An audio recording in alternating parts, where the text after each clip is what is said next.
I got her. Hello, everyone, and welcome to episode 1 of Idle Champions Presents the Trials of Mount Tiamat. For those of you that have been with us for some time, I told you my week doesn't begin until I hear Erin and Evan's laugh. We used to do a show on Mondays. Now we do it on Wednesdays. My time is staggered, so... But yet, now you're doing a show on Mondays again. Never did. You know, I go to great lengths to find ways to book additional gigs with Erin. That is really what all of this comes down to. And then I thought, if I want to hang out with Erin, what if I just booked all sorts of people that I love spending time with? Hey, wait a second. Let's do the Trials of Mount Tiamat. Yes. Let me tell you all in advance, a lot of hard work from a lot of very smart and creative people have gone into this, and there is a very precision plan for how this is about to go that I guarantee you I am going to mess up. But I'm going to try, y'all. I'm going to try. So this is episode 1, The Lake of Shadows. Episode 1 of 7. Where some very interesting things and some surprises and twists are going to be coming along here. But, let me start off, first of all, with our stream code for our 2 Electrum chests. I love this because multiple people are in our run of show document and things are like appearing and disappearing right in front of me. And I'm like, that's cool. That's cool. That's cool. That's cool. That's cool. The stream code, which should be appearing in chat, hopefully, is ICP1 Lake of Shadow. Which is, if we've established multiple times, if you say these codes like they're actually written, they sound like the verbal components of spells. So it's Lake of Shadow. Is that, you know, like, doesn't that seem like Evard's black tentacles should come up there, you know? And that code will be good till next week, till the 25th. And also, let me just say up front, thank you to the mods, Jay, Martin, Mars, and Sasha. We're on the front page, so you're literally out here doing the Lord's work. Thank you so much. Thank you to everybody on Twitch for tuning in. Couple more things. We have some giveaways that are going to be going on here, and I will announce the winners at the end of the show. First things is the Whiz Kids D&D Icons of the Realm Boneyard Adult Green Draco Lich, which I just happen to have, and I love dearly. I don't know how well you can see this thing. Like, it's crystal clear on my screen. I don't know how big it is on your screen. I love it because the green Draco Lich and the blue Draco Lich are in very different poses, and this one's like prowling, like it's looming about to eat your face, which I particularly enjoy. Green Draco Lich, giving that away. We also have the Founders Pack 4 and 2 theme packs of your choice. The Whiz Kids is only for the US and Canada, except Quebec. Sorry, Quebec. I mean, maybe if you wanted to win stuff, you should speak French. Think about it, you know? And the Founders Pack and the 2 theme packs of your choice, however, that is international. And the mods will be putting the giveaway information there in chat. And again, we will be announcing the winners at the end. But yes, highly recommended Icons of the Realm Boneyard Green Draco Lich, which I just want the record to show, V, I said it right. And I only said it right because it was written in front of me and I could read it and not try and say it off my head. Okay. With that being said, before we dive into this, let's meet our wonderful cast here. So I'm going to get you to tell me who you are and who you will be playing today. So I'm going to throw a crazy curveball. We're going to go reverse around the horn, starting with Mr. Todd Kenreck over here.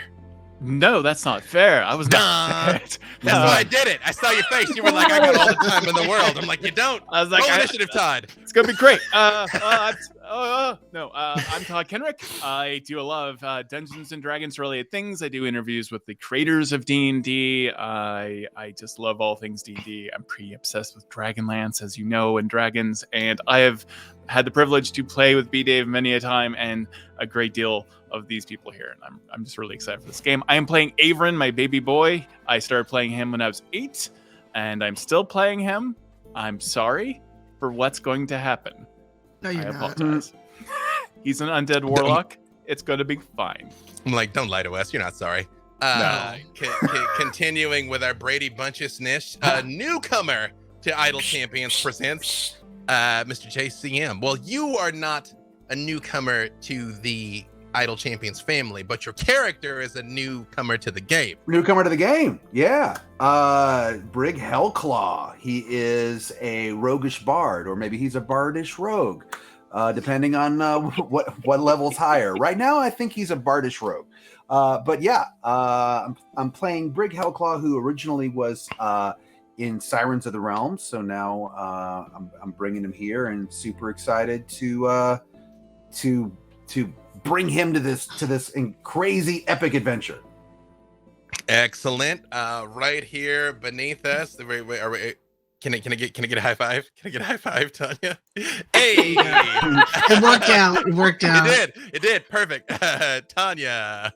Stop that. I see. Hey, I'm Tanya Cyphertier, ever online. Pronouns are she, her.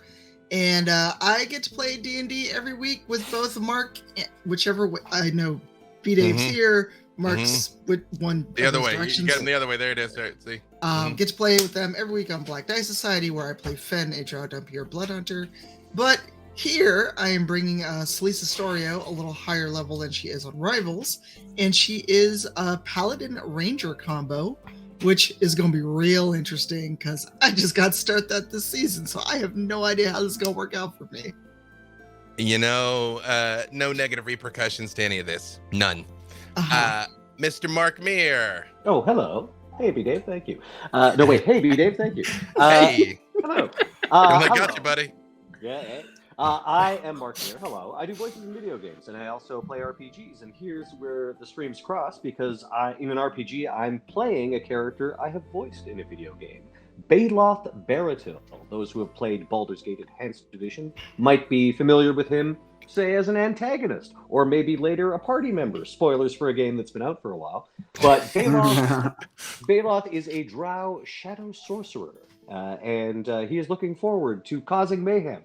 That is to say, cooperating with his friends. And last but certainly not least, Erin M. Evans. Hi, I'm Erin M. Evans. I'm the author of the Brimstone Angels saga and a content designer for Idle Champions of the Forgotten Realms. I also play Cecilia on Dungeons Scrawlers, and I host Champions of Lore with B-Dave and also Trevor Bennis. I am playing Havilar, my tiefling fighter from the Brimstone Angels saga, who, since this is further along in the career, I extrapolated some nonsense, as you might have seen in her Ascendant skin, and she is also a Hexblade. Is that right? Yeah, that's right. Sorry. I haven't done this one yet. I'm very excited. You know, now's the time for it.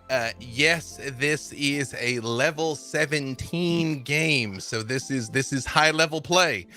You are seeing these characters approaching as strong as they are ever going to get, and I'm here to tell you that they are going to need it, because this is going to definitely be a trial of Mount Tiamat here. For those of you that watched, as a shameless product placement there, shameless plug. Yeah. Mm-hmm. We're the Trials of Mount Tiamat is where our family reunion was. Exactly. Like, we all have to take a very miserable group photo at the end, so yes, this is they are group 1 that has been tasked with a specific mission. If you joined us for the previous Idle Champions Presents, which was a Fool's Errand in the Unfair Seas, both of which were joys to storytell and participate in, from which both Baloth and Havilar are returning, near the end, they saw a colossal shape flying over a mountain covered in flames somewhere off in the distance.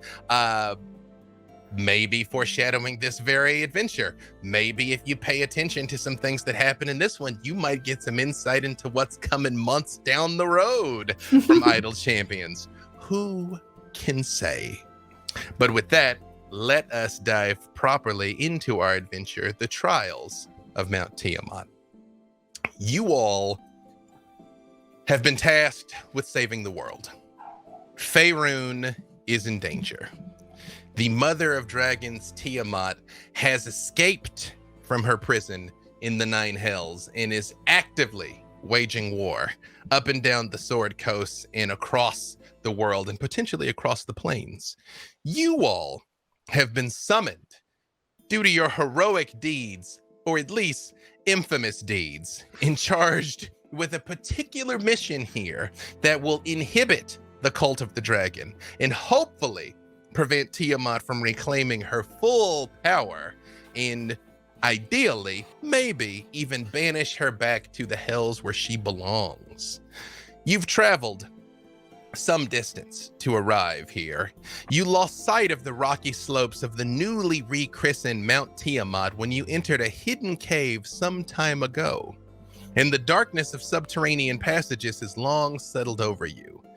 Your mission is one of espionage, meant to incite the long dormant volcanism in the depths of the mountain back to life, and in doing so, disrupting the plans of Tiamat and the cult of the dragon before the Dragon Queen regains her full strength.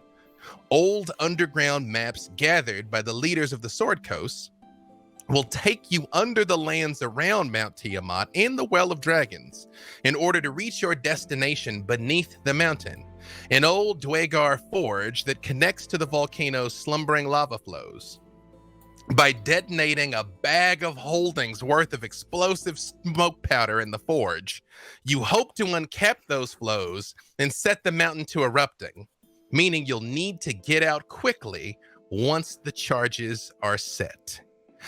And the very first question I have for all of you is who is carrying the very large, very dangerous, highly explosive bag of smoke powder? Not it. Oh, I'm so good with explosives. I'm so good at this, guys.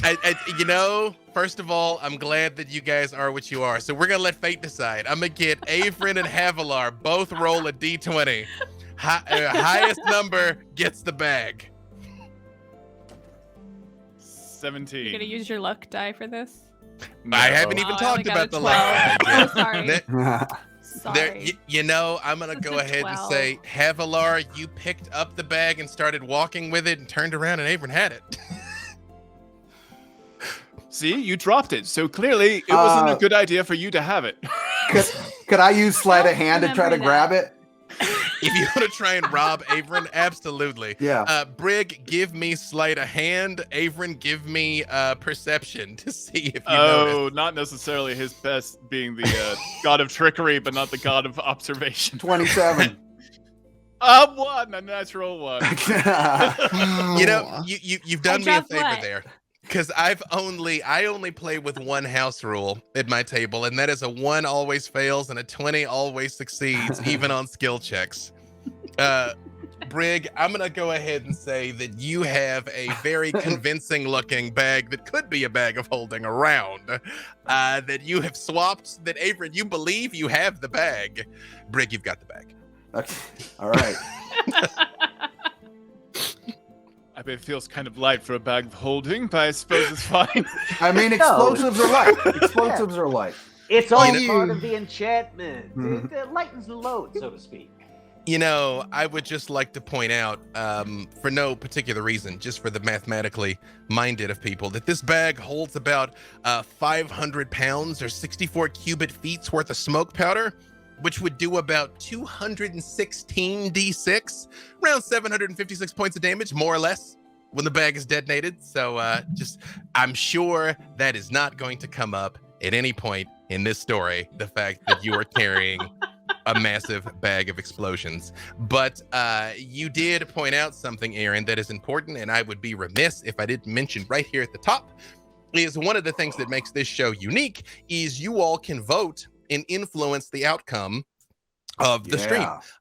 Votes have gone on for the last week. The next wave of voting will open as soon as we are done here at 7 p.m. Pacific, so you can vote for what's going to happen next week. But a few things have already happened. Erin has gained a luck die. Just like the lucky feat, Erin, you have basically 1d20 that you can replace any of your rolls with, or an attack roll that is made against you. You can substitute your luck die for that, if you will. Erin is also guaranteed a critical in this, guaranteed a 20 on something at some point. Apparently, Erin's got some fans out in these streets. So, yeah. I want to recount. I'm sorry. I mean, I am a god, so. Well, so is Celeste. She one-shotted death. That is true. She did one-shot death. I was there. I witnessed it happen. But yeah, maybe Avern rigged the poll. Who can say? But for now, you got that going for you. Also, Baloth and Avern kind of ran the board this week. Baloth, you will gain access to the haste spell. So how that's going to work out practically is you just tell me. You're like, I would like to activate my haste, and then you will just, the spell will be on you for the minute or whatever it lasts, and it goes where it goes. So just understand you have that in your back pocket, but you have to use it tonight because it will not roll over. Very well. I would like to say that Baloth, his haste will come in the form of a cylindrical container of some kind with some kind of opening device at the end. There's a picture of a red ox or something on the, maybe some sort of 3 claw marks running down the side. So I'll save that for when I need a little pick-me-up. So you 5 heroes find yourself at the entrance of this cave, again, to which you will descend to find a long extinct Dwegar forge that you will plant your explosive, hopefully promptly depart, and maybe cause a volcano to erupt, consuming the cultists that are high above you. What would you all like to do? So wait, we're here to make a deal with Tiamat, right? That's the thing we're doing today? No. Yeah. No, we're blowing it up. Oh, I thought we were delivering this very weighty bag of explosives to Tiamat. No, it's So like well, a Dragonborn ancestor story. We're gonna throw a thing in, and then we're gonna make the volcano explode, and then everything's gonna burn up. But we're gonna get out safe because that's how the story should end. Now, Havilar. I think that Avern has a point here. I mean, diplomacy might be the answer. And just imagine if we can sign Tiamat herself to a multi-century performance contract in the Black Pits. It's a win-win situation for everyone. Think of the merchandising possibilities. No one She'll bite cares, your head off. Very No, well, I very well. think this is brilliant. Look at, I mean, like, the heads could fight each other. It would be fantastic. Everyone would watch. That contract won't be worth the paper that you write it on. That's all. True enough. I've heard the mother of dragons tends to be not so much litigious as lethal. You know, this time, let's go back around the horn because there's one important thing I haven't asked. You all have a little picture next to you that gives some idea what you look like, but what does Havilar look like? So Havilar is a tiefling woman. She is kind of tall. She has sort of medium toned skin, and her hair is kind of a dark, almost black, but it's actually purple if you look at it closely. She wears it in a braid. She's wearing kind of mismatched leather armor that she's clearly kind of put together in pieces. She is carrying a glaive, although this glaive, I assume at this point, to make this make sense, is not the glaive she had previously. It is, it seems to be sort of like more like a halberd, and it's an obsidian axe that is incredibly shiny. She's also accompanied by a hellhound the size of a draft horse, who is sitting very sweetly next to her, drooling fire. Important point of clarification: does Zuni still have any bows in her hair? All of them. Excellent. And some new ones. She's a Baloth. pretty girl. She is a pretty girl. She's the sweetest baby. Baloth. What does Baloth look like? Baloth is a drow with a wide, almost maniacal smile and gleaming red eyes. He lets his long white hair flow freely over the black raiment that he wears. Lots of black leather, and let's face it, a fair amount of skull motifs, but no spiders at all. He's holding in his hands a staff of carved wood with a skull at the very top. The jaw hangs agape. As he looks around, you can see that seems to be sizing up all of his fellow party members. And in fact, each of you has been approached already several times for possible appearances at the Black Pits. You've been promised that your rider will be most generous indeed, and the dressing rooms are extremely luxurious. Also, Slayer of Hallister Blackcloak. That happened. Oh, yes. It goes without saying that I am the drow that killed Hallister Blackcloak. Allegedly.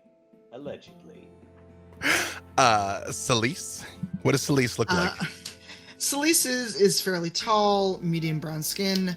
Her hair is in locks, but then her locks are pulled back in French braid to keep it out of her face and be practical. She's wearing her paladin armor. It's a little singed, a little beat up because, well, life has happened to her. But in honor of her newest ranger training, she is carrying a 3-foot longbow that she carved herself. And next to her is a direwolf named Fenris. Is Fenris still a puppy, or is Fenris like grown now? At this point, he's a grown puppy, and his bow is blue and orange. Again, the sweetest boy. He is, unless you try to take his wine. He is until he isn't, right? Yeah. And last but not least, what does Avren look like? Well, Avren, being the god of trickery, is resplendent. He just reeks divine energy whenever he goes anywhere, and you feel that deeply. He looks like me, but even paler, if you can imagine. He does not breathe. He does not blink. He doesn't eat food. He has a disturbing stare, and when he's in his dread form, he is a lich-like skeleton with tree roots wrapped around his rib cage and coming out of his back, which are the roots of his beloved Sophia's, who is herself a dryad and a tree, and she is always wrapped around his very bones. Just like to point out, Freely tried to warn Sophia's that she was going to end up a tree. He did. He tried to tell her repeatedly. That's true. Also, I always have a hovering coin or a flaming skull, depending on how I feel, and that flaming skull is ever so slightly larger than the skull on top of, Baloth's staff, and is also an Avren clone. It's an Avren skull with an Avren skull. Like, yo, dog, yo, I heard you like Avren skulls. As you all are making your way in, You forgot Brig. Oh, Brig! Oh, You know what? His stealth was so high. That You were like, last but not least, last but least, let's go with Brig. I'm like, wait. Yeah, he is very stealthy. He's so stealthy that you forgot he existed. But that's okay. Like when did this guy get here? Yes. What does Brig look like? Brig's human. He started his career as a roadie for the Sirens of the Realms. He's got a long, white and blonde beard. He's about 6'2". He wears all black or gray. He wears like a sad jester's hat that's should be of multicolored magnificence, but it's just gray and black and just sort of like drooping behind him with his goggles. But the coolest thing that he's got is his adamantine war lute. It looks like a lute made out of metal, and it has a bunch of spikes coming out of the bottom. So don't ever ask him to play while sitting down. It's not going to work. But he will play for you standing up, and its stats are about the equivalent of a +3 mace. It's pretty brutal. Pretty metal, literally metal. That is literally metal. As you all continue on your journey, again, knowing time is of the essence, because another strike team is on their way up the mountain in parallel with you, and you've got to achieve your objective in time, or they are definitely doomed to fail. The twisting tunnel you've been following opens up ahead, and a tinge of moisture hangs in the air. Checking the map confirms that you're on the right track and set to pass along the rocky shore of a large underground lake whose far side is eclipsed by darkness. What would you all like to do? Tell me, what do my elf eyes see? And I should mention, these elf eyes are drow eyes, and these drow eyes belong to a shadow sorcerer. This place is fairly welcoming to you, Baloth. It's kind of like damp and claustrophobic to everyone else, but to you, it doesn't feel so different just from being home. Give me a perception check. Any of you can make perception checks if you like. That'll be a total of 15. Okay. I got a 26. 26. Ooh, Celise is discombobulated. She got a 7. Avren got a 14 again. I rolled a 1, so. Oh. You've successfully disbelieved Havilar. Like, I mean, you're waiting to wake up at any second and have, Farida playing a prank on you. I'm distracted thinking I'm the twin they picked for this. I'm a good one. Yeah. I'm gonna be a badass. I'm not paying attention to any of this. Baloth and Avren, you notice that the rocky path that you're on seems like it will be safe. It hugs the lake shore, but it extends about 20 to 30 feet out from the cavern wall, so it should be fairly safe to traverse. You, Brig, however, notice there is a strange oily sheen across the surface of the water that ripples and shimmers with shadow even when the water is sitting still. This far underground, there is no wind, there is no breeze, and yet the water ripples. Guys, the water's rippling. It's not looking good. I think there's some sort of creature either underneath or even living on top of it. Oh, excellent.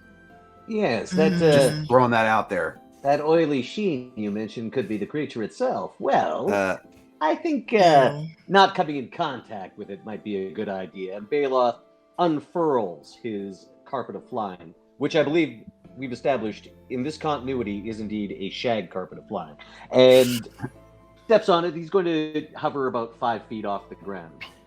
I've got room for 1 or 2 more if you want.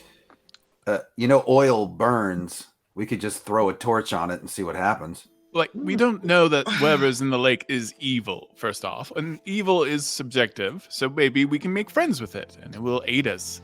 Avren, Yes? we have a schedule to keep. Oh, no, that's right. Well, I mean, let's just not provoke the lake. Let's not provoke the oily lake. Nobody cares about the lake. We have somewhere to be. Avren, give me an Arcana check. Baloth, you can give me an Arcana check as well. Got 17. You know something? I'm not one of those book-learning spellcasters. Did Baloth drop out of Drow University? Well, I get by on talent and charisma. That's the sorcerer's way. We don't have our nose in a book all the time, learning about things and stuff and facts and whatnot. And yes, and my role reflects that. My role reflects that. It's an I'm intimately familiar with the play-by-feel school of spellcraft. Yes, Avren, it kind of makes sense that you would notice this above everyone else because you feel an odd kinship with this water, and you detect 3 things about it. Oh no. 3. Necromantic energy from some unknown source permeates this lake water, which is why it looks so oily and gross. It's not like it's covered in a layer of sludge or anything. It's just like sheer necromantic power emanating through the lake. Yeah, it's not terrible for your sake. Although the water is not alive per se, this necromantic energy hungers for life, is all necromantic energy does. It is very much anti-life, even though it itself is not alive. And you definitely feel like the water's harmful. Touching it would be bad. Okay, first of all, I would like, for no reason at all, to clarify that necromancy isn't evil, and also don't touch the lake. It hungers, it needs, and it wants to feed on everything around it. I don't feel that way personally all the time, but the lake does. Apparently. Yeah, I don't know. I think you need to look up your definition of evil. I'm just, Yeah. Just like really bossy or like that's. That's evil, but so everything lawful, eats. lawful. That's what you're thinking of. Lawful. Yeah. So I don't touch the giant pudding lake. I don't know what it is. I don't know. I get me feeling off of it, and sometimes I'm not so nice. Is the lake narcissistic? Okay, accurate. That is the new name of this lake canonically is like narcissistic. By the way, we're just write that down. I guess Salisa's detect good and evil is just going off the charts. Okay, All right, just would you- because I would you- tricked would out my you- days doesn't mean I'm self-obsessed. Would you like to detect evil, Celise? Oh, sure. I'm sure I'll regret it, but yes, let's do it. It's like a good way to get a migraine in this group, it seems like. Yeah. Well, I do know at least 2 of your party members will resonate. Gee, I wonder how that feels, Mark. I can't wait. Oh, yep, exactly. It's chaotic evil at the button. Wow. Yes. Wow. Brig, I don't believe Brig is evil. Is he? No, I'm not. Nope. I'm neutral good. Yep. Neutral good, baby. Havilar does not resonate as evils. Also, I will tell you, intense, powerful evil resonates out of the lake, and also just sort of ambiently. This cavern, this formation, it's natural, but many evil things are around. Usually you only can detect it when it's within 60 feet or so of you, but you're a very powerful paladin, Celise. You kind of are aware of the fact that you're like, elsewhere down here are very bad things, and a very non-specific negativity is coming off the lake, but you don't detect sentience, just malevolence. When Baloth notices Celise casting her gaze in his direction, he kind of clues into what's going on and goes, "Look, I know what you're thinking, but I want to assure you that I'm also in this to save the world. I mean, think about it. The world is where I keep all my stuff." Celise, the good is up here. I still have that coin. I haven't forgotten about you, Avery.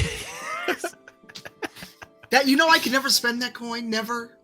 Everyone just looked at me weird when I had it. Okay, No, there's clearly some history here, so I'll just back away slowly. There's no history. I just sent Celise on a few murder missions, and it worked out fantastic. And I and can they- go on they murder laugh missions at- all the time. I'm- Come on, it's nothing. It's nothing. Come on, make I'm up. not- Hug I'm you not- two. Hug it out. I'm- Hug it out. No, and at that point, Fenris just comes and sits right in front of me. All right. No, I look. I'm not worried about you, Baloth. You haven't done anything to me yet. Keyword yet. I was more concerned with this lake. Yeah, that seems It's clear. evil. Yeah. Yeah, you were saying there, Avern? Just It's evil, all right.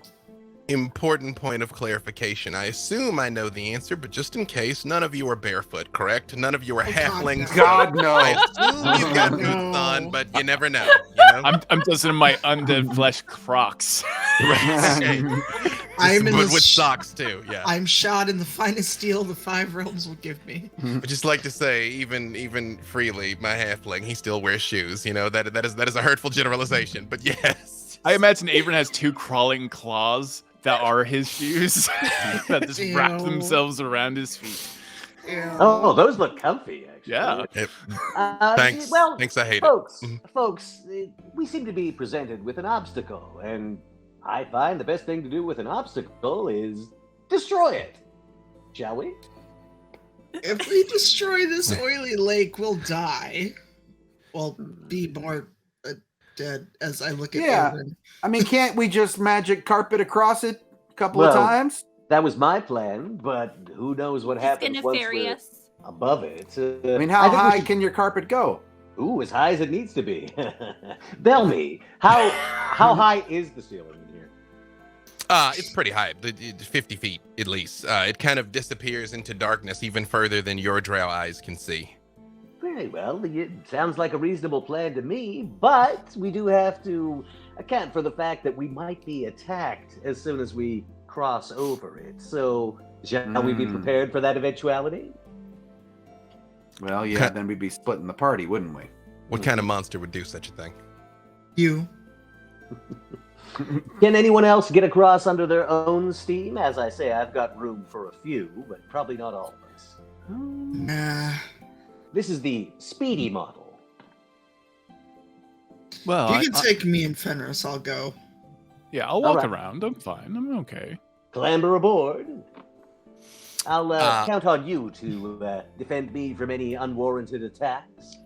Now, to be clear, Baloth, is your intent to ferry Celise quickly across and then come back, or kind of like fly parallel to the people that are walking? What do we think, folks? Should we try for a lightning-fast excursion across and see what that gets us? Or is slow and steady the way to win this race? I think quick is the key here. Quickness. All right, then. Climb aboard. I might have room for one more if someone wants to join us.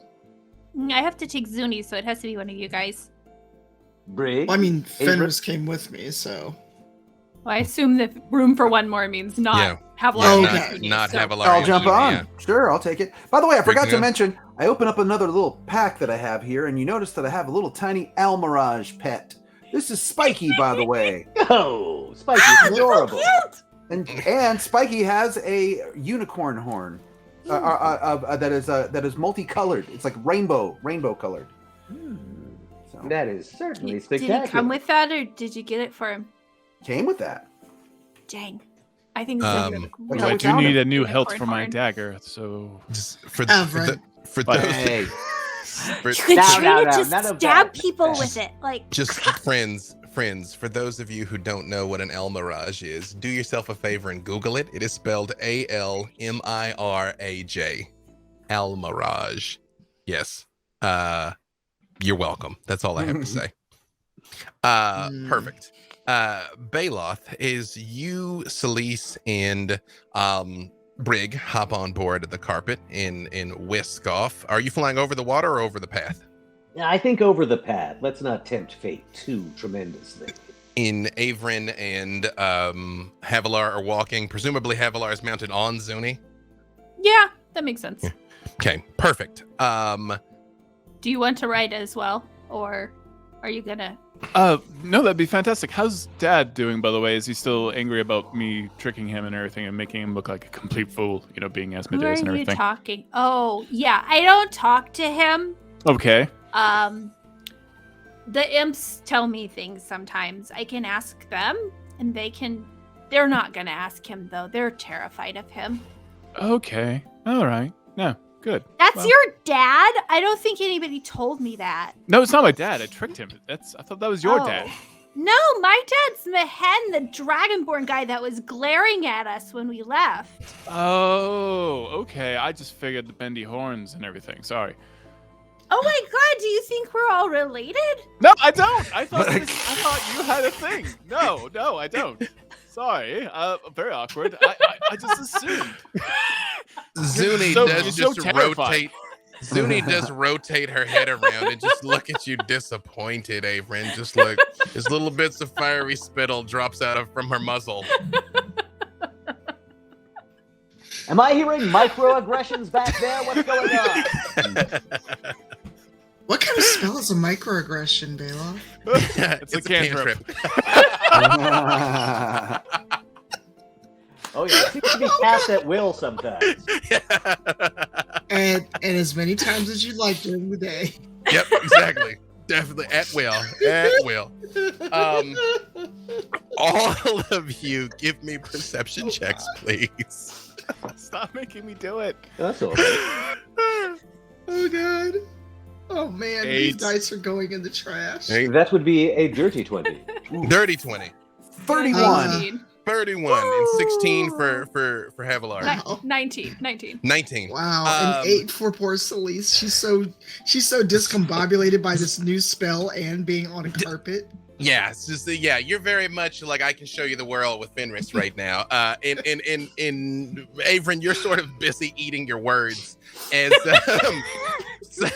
simultaneously Brig, Havilar, and Baloth notice something.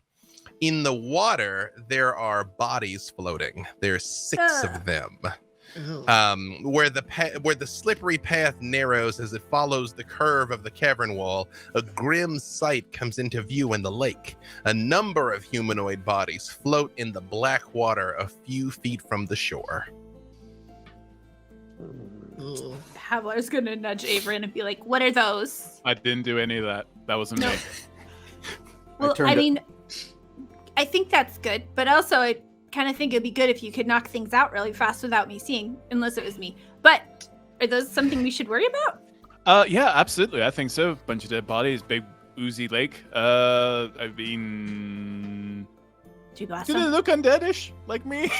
Do they got a little bit of that little rigidity? Like they got a little extra oomph? You're all trained adventurers, and unfortunately with that, you've seen a number of unfortunate sights in your time that Celeste once pointed out to you, you can see as well. These look like drowned corpses. Since this is a family show, I won't explain what water does to a body that's been in it for a while, but they look like drowning victims. Okay, Oh, well, no, wow. those I don't think they're undead. I think they're just very puffy and happy in the water, and everything's fine. Up Okay. on the flying carpet, Baloth gives Celeste and Brig the old pilot routine of like, and coming up on our right, you'll see several floating bloaters, as we call them. I turned And to they look to have been there a while. Be sure to take in the sights. Baloth and I go, "This isn't a Duragar mine. It's a Duragar tomb." Oh, I like that. That's good. That's good. Actually, I will give you because you scored very high on that, didn't you, Brig? If I Yeah, recall. I got a 31. Yeah. Well, just for the record, there, you all basically anything over a 30 is a godlike success. It is about as good as you can possibly score. Brig, Yes. you are aware these are not dwarves. They are not Dwygar. They look human. They are wearing fairly standard adventuring clothing, which you would expect. They've got ropes and pouches on them. You can actually see the sparkle of assorted odds and ends on them as well. Their weapons are in their in their sheaths and things, and they look like a well-appointed adventuring party that somehow met its doom here. Looks very similar to us to a certain extent, but yeah, I share that information with my Oh my God, it's carpeted us? companions. Well, not quite, right? But adventurers. I see what you're saying. Like, from the looks of things, they're each wearing a leather backpack that costs around 2 gold pieces. 10-foot poles as far as the eye can see. 50 foot of rope. 50 feet rope. Yeah. That rope's waterlogged now. We can't take that rope. Right. We really got a spring for the 20-footers. Yeah. The question is this worth the effort? I mean, if they were a party of accomplished adventurers, they might have things we need, things that could help us. I would not get close to that water. Remember, oily monster thing? What about a little mage hand action? I mean, it's You're your that- funeral. The way you trailed off there tells me that's a bad idea. Right. Let's restrain our greed and continue then.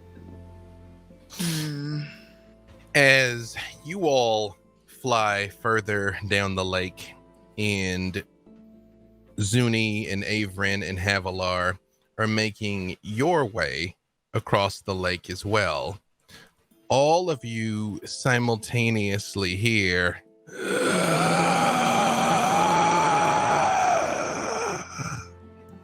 as up out of the lake 6 forms begin to coalesce and manifest. The bodies don't move, but 6 spirits begin to form that are semi-transparent and slack-jawed right in between you all, and they break, and 3 come towards Averin and Havilar, and 3 go in pursuit of the magic carpet. Everybody roll initiative. As we Yes, roll Baloth. initiative, Baloth yells out, "Hey, we just agreed we weren't going to desecrate you, and this is our thanks? Great." I didn't agree to any such thing. I am That's so true. going to desecrate you There was bad. There was no actual verbal agreement. A whole 6. Hang on, give me just 1 second here. I'm getting all your names here. That is a 6 for Celeste. Havilar, 20. dirty or natural? Dirty. All right. Brig, 16. 16. Baloth, Also 16. 16. I'm gonna go ahead and say Brig probably has the higher dex between you two, though. I would guess so. Yeah. 18. Yeah. Oh, yeah. Avren? 21. 21. Okay. Yes, Elise. Quick question: does Fenris get his own initiative, or he goes on mine? Yeah, Fenris will act on your turn, and Zuni will act with Havilar as well. So technically, Brig and Baloth will act simultaneously, but I'm going to let Brig declare first. Okay. And here we go. So, Avren, you see, any of you can give me religion checks, and Celise and Avren can roll it with advantage. I mean, I am religion. 16. Also, you're undead, so he might have some 18. insight. Yeah, I got 18. 18. That's funny, but I'm laughing because literally a 1 and a 20 rolled out of my hand. That's the best possible portents when you're rolling portents. I will say just a 9, so no. Avren, you're pretty sure you know what you're seeing, and Celise, you are certain these are wraiths coming up out of the water. Because that's a 27 total for me. I will say with that level of insight, Celise, you are aware that these creatures are capable of draining your life force permanently. Oh, No. So the bad news is they're wraiths. The worst news is they can steal your life for good. Oh. Is there any good news? No. Okay.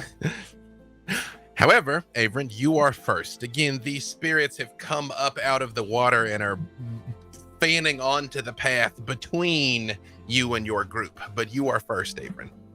They've kind of broken into 2 groups of 3. Like, and 3 of them are coming at me. like 3 of them are you have Alari and Zuni, so collectively 3 are coming your direction. I immediately take on my dread form, and all my flesh kind of melts away, and you see the skeletal version of Avren with his glowing eyes and his flaming skull appears. Now listen, we're all friends here. This doesn't have to be like a situation necessarily. Also, you're not going to hurt me. So walk away, go back into your little oily lake, and everything's going to be fine. Give me persuasion with disadvantage. They are not unintelligent, but they're also not overly motivated. First roll, 25. Second roll, 29. Oh, huh. The 3 that are coming towards you, Avren, stop. Like, you travel with the living. Why? Because eventually they won't be, and then they'll be mine. I'm totally kidding. Guys, I'm kidding. All 3 of them point at Havilar in unison. Give us that one, and you may pass. Wait, which one? And they just keep pointing at Havilar.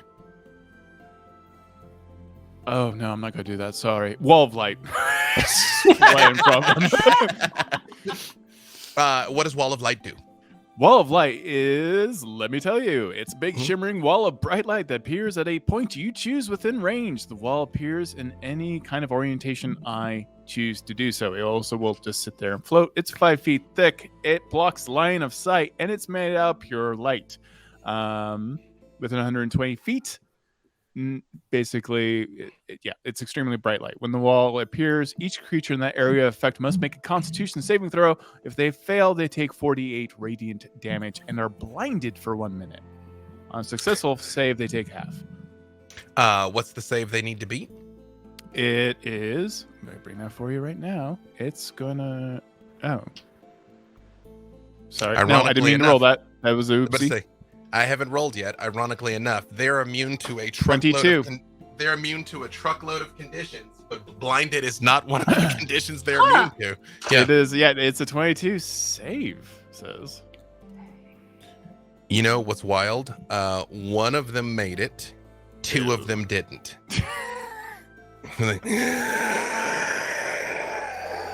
go ahead and roll your damage, Averin. Okay. Oh, while Averin is doing this, Havilar, you're up next. So all of this is happening in front of you. So yes, Oh, that- 16 radiant damage, and it's a sickly bright green light. 16. Yeah, 16 points. Okay. All right. Okay.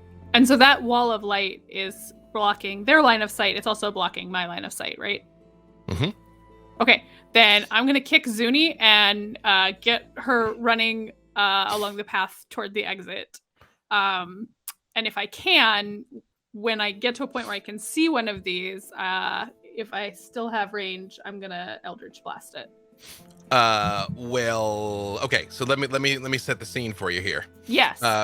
You guys have come in and you're following this path along the lake. The others have flown ahead, and the wraiths are on the path. So the wall of light is kind of blocking the path, unless you want to go in the water.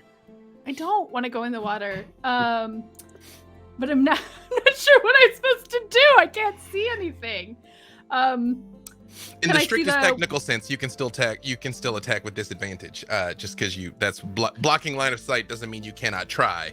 It just becomes harder. And I've tried to like encapsulate all three in like an orb of glowing light. So. And I mean, I appreciate it because they did want to eat me, and I don't like that. No, and we're such good friends. I mean, we've known each other like an hour. However, give me a dex save for Zuni. For Zuni, okay.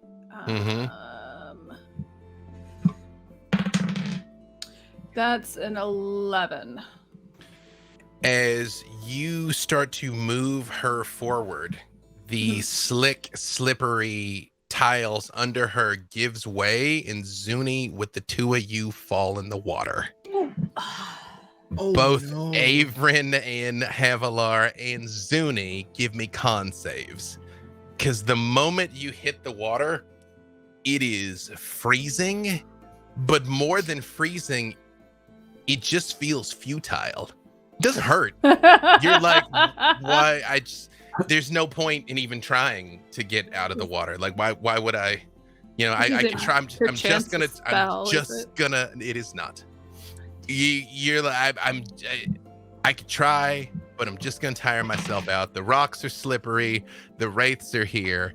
It's just hopeless. Is what starts going through your head. But yes, Con, Averin, Zuni, Havilar. Yeah, I got a 17. Okay. Havilar got a 15. Zuni got a 21. All three of you make the save. You each, all three of you, take 5 points of necrotic damage, not accounting for any resistance you may have. And you feel just an overwhelming fatigue come over you. You keep your wits about you, but more than anything, you just want to give up. Just let the water take you, even though something in you continues to fight and thrash against this. However, Havilar, it is still your turn. This is basically at the beginning when you're like, we should do a thing. Whoop, splash. Splash. So, yeah. Gosh. Okay. And I can't. I guess I'll just. I'm not close enough to hit the wraiths with my glaive, so I will try and blast them. Yep. Go ahead if you want to shoot your shot with your Eldritch Blast. Just roll with disadvantage. And it's a disadvantage. Okay. Mm-hmm. I'm very resistant to necrotic damage, so I'm just like, gross. I'm bummed. I am very bummed, though. I don't know why. It is 17. 17 is still enough, Havilar. Okay. Now, 2 of them failed to save, 1 succeeded. Is your intent to hit one? You know what? Here, let's do it like this. Because you can't tell which is which, I'm going to get you to roll a D3 for me. And I will account for that. Do I roll? D6 divide by 2. Ah, okay. Let me try that again. Wrong character. I should not have Eldritch Blasted. I forgot she's garbage at this. 2? No, that's not bad. I was just accounting for Big which fat one. 2 damage. Oh, to a That's big old the problem. 2. Right. Hey, it all counts. It all counts. The only one that matters is the last one. She's gonna shake that glaive and be like, "This stupid thing." However, I'm completely immune to necrotic damage when I'm in my dread form now. then it does.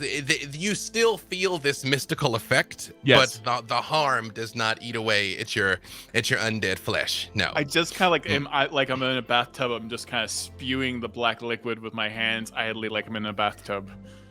However, it is now the Wraith's turn. Go? Huh? Oh yeah, Does Zuni Zuni can get try. to go? Yeah, Zuni can try and do a thing. She's stuck in the water, but yes, she can try and do a thing. Can she fire breathe on them? Yeah, same thing. Is that an attack or a? It is a save? dexterity saving throw. I'm gonna give them advantage on the save because of the wall of It's light, not but very hard, yeah. she can do it though. Yes. It's a DC 12. Okay. You never know. Dex, you say? Mhm. All three of them did make it. One of them only got 12, but all three of them make it. However, Okay, so they what take is half. okay? It's fire, right? Yeah. Okay. So they'll take a probably quarter. It all okay, adds up. though. It all It's adds up. okay. So that is 9 damage.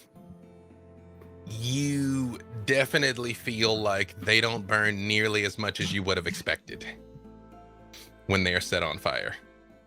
They do burn, but not like you would have thought. And they just continue to make that same eerie noise towards you. However, it is the Wraith's turn.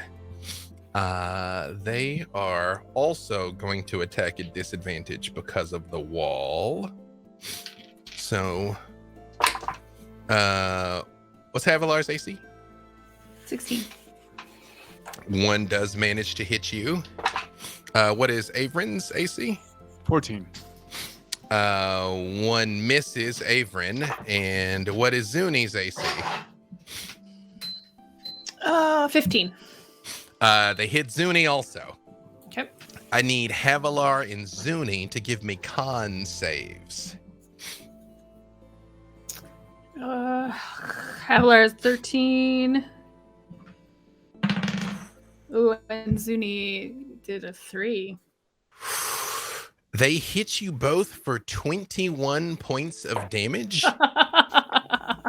and you feel the life leaving you, and your hit point total is reduced by 21. You cannot heal it back. Whoa. Averin, you watch the life coming out of Havilar, and her black circles form underneath her eyes, and you are quite aware of what these Wraiths are doing here. On the other side, they fly towards you three. I'm going to do this by the book. I'm going to go with the order that you are on my screen here. Baloth, what is your AC? AC is 19. And Perfect. I do have a shield spell prepared as well. Excellent. Brig, what is your AC? 17. And Celise, what is your AC? 22. They only hit Celise. I rolled What? a 2, a 19, and a 2. with their plus, they do manage to hit you, Celise. And same thing. Give me a con save.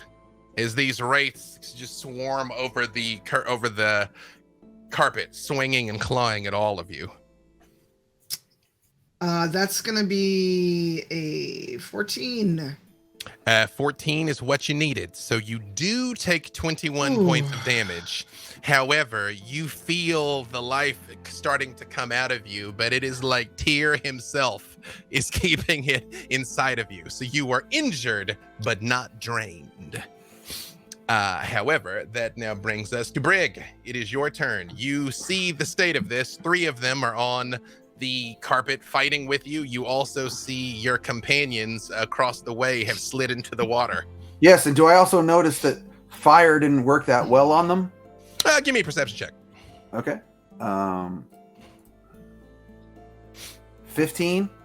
Yeah, I'll say you noticed they didn't burn like you would expect, because that means she and Yeah. slightly. So what I'm gonna do is I'm like, screw this. They're on us on the carpet. I'm gonna cast Thunder Wave at them at 5th level. So they need a con of 18. Your intent is to blow them off the carpet? My intent is to blow them off the carpet with Thunderwave. Okay, 18 is the 2 of them make it, 1 of them does not. Okay. 26 points of damage is what happens. And Okay. The other ones I think take half. Did you say 21? 26 points of damage. 26. Okay. And so the 2 of them take half, and the other one takes full and is pushed 10 feet back. Yep. 1 of them is blown off the carpet 10 feet away from you, but is still floating in the air. The other 2 are still here with you. And with my bonus action, I look over at Celise and I go, "You can do it!" and give her some bardic inspiration. What is your inspiration die currently? At 17th level. Oh man, I gotta look that up. Hold on, I will tell you. I love that show. You might be a D12 if you're pure bard. I don't know how much rogue you got. So right, I am actually only an 8th level rogue, but a 9th level bard. So my it's still D8, so you get a D8 of bardic inspiration. Woohoo! D8 inspiration, excellent. Anything else from Brig? That's it for now. Baloth the Entertainer, this is technically simultaneous. So although Brig is going to succeed in blowing it off the carpet, at the moment that you want to act, it is still right in front of you. Oh, all right, excellent. I think I don't like this at all, and I'm going to just dispense with one of these wraiths with a disintegrate spell. They have a shadowy substance, but still some substance. Let's solve that. Yep. Go ahead and roll it. Alrighty then. I believe that is a save for them. That'll be a Dex 21 save. All right. It very much does not make 21. All right, then. Let me roll all of this damage. And actually, I'm going to twin this spell so it hits 2 of them. All right, let me make a save for the second one. It also very much does not save. All right, so they're going to take a total of, hold on, rolling all these dice. Ooh, okay. And that is... It's save or suck. Yes. That will be quite a bit of damage. That will be... to each of them, a total of 76 points of damage. Before your very eyes, Celise, Brig hits his guitar and the wave erupts, and Baloth just points his fingers and 2 of them just cease to exist. And the third one is blown off the carpet 10 feet back. Oh, nice. All right. However, I do believe that brings us to Celise's turn. Well, since that other one is 10 feet away, I'm just gonna... So, this is a silly question because I've never tried to combine this. Can I use Smite with a longbow? Let me double check. Back in the day, there was a specific subclass. Ranged Smite is possible, but I just need to make sure that it's not like a custom build. Okay. Since, I've never tried to add Smite to an arrow. Well, bow paladins is a thing, but let me read.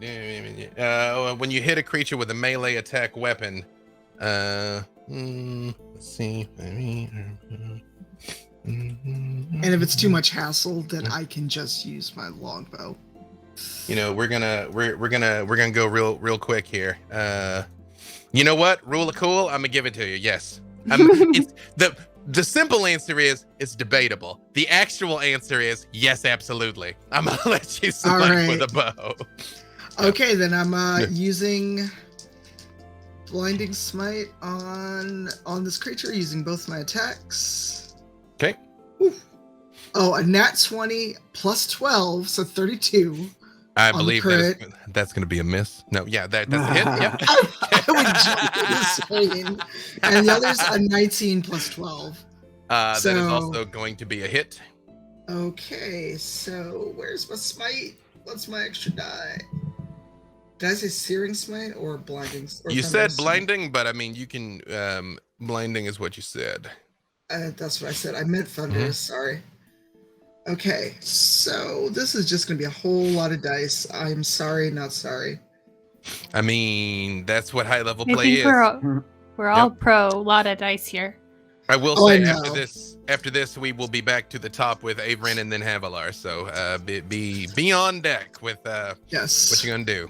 And did that Bardic inspiration, does that count for my attack or the damage? It's when you just have it, and it's when you want to use it. It'll be towards your attack, but you can use it now or you can use it later. I'll hang on to it for later.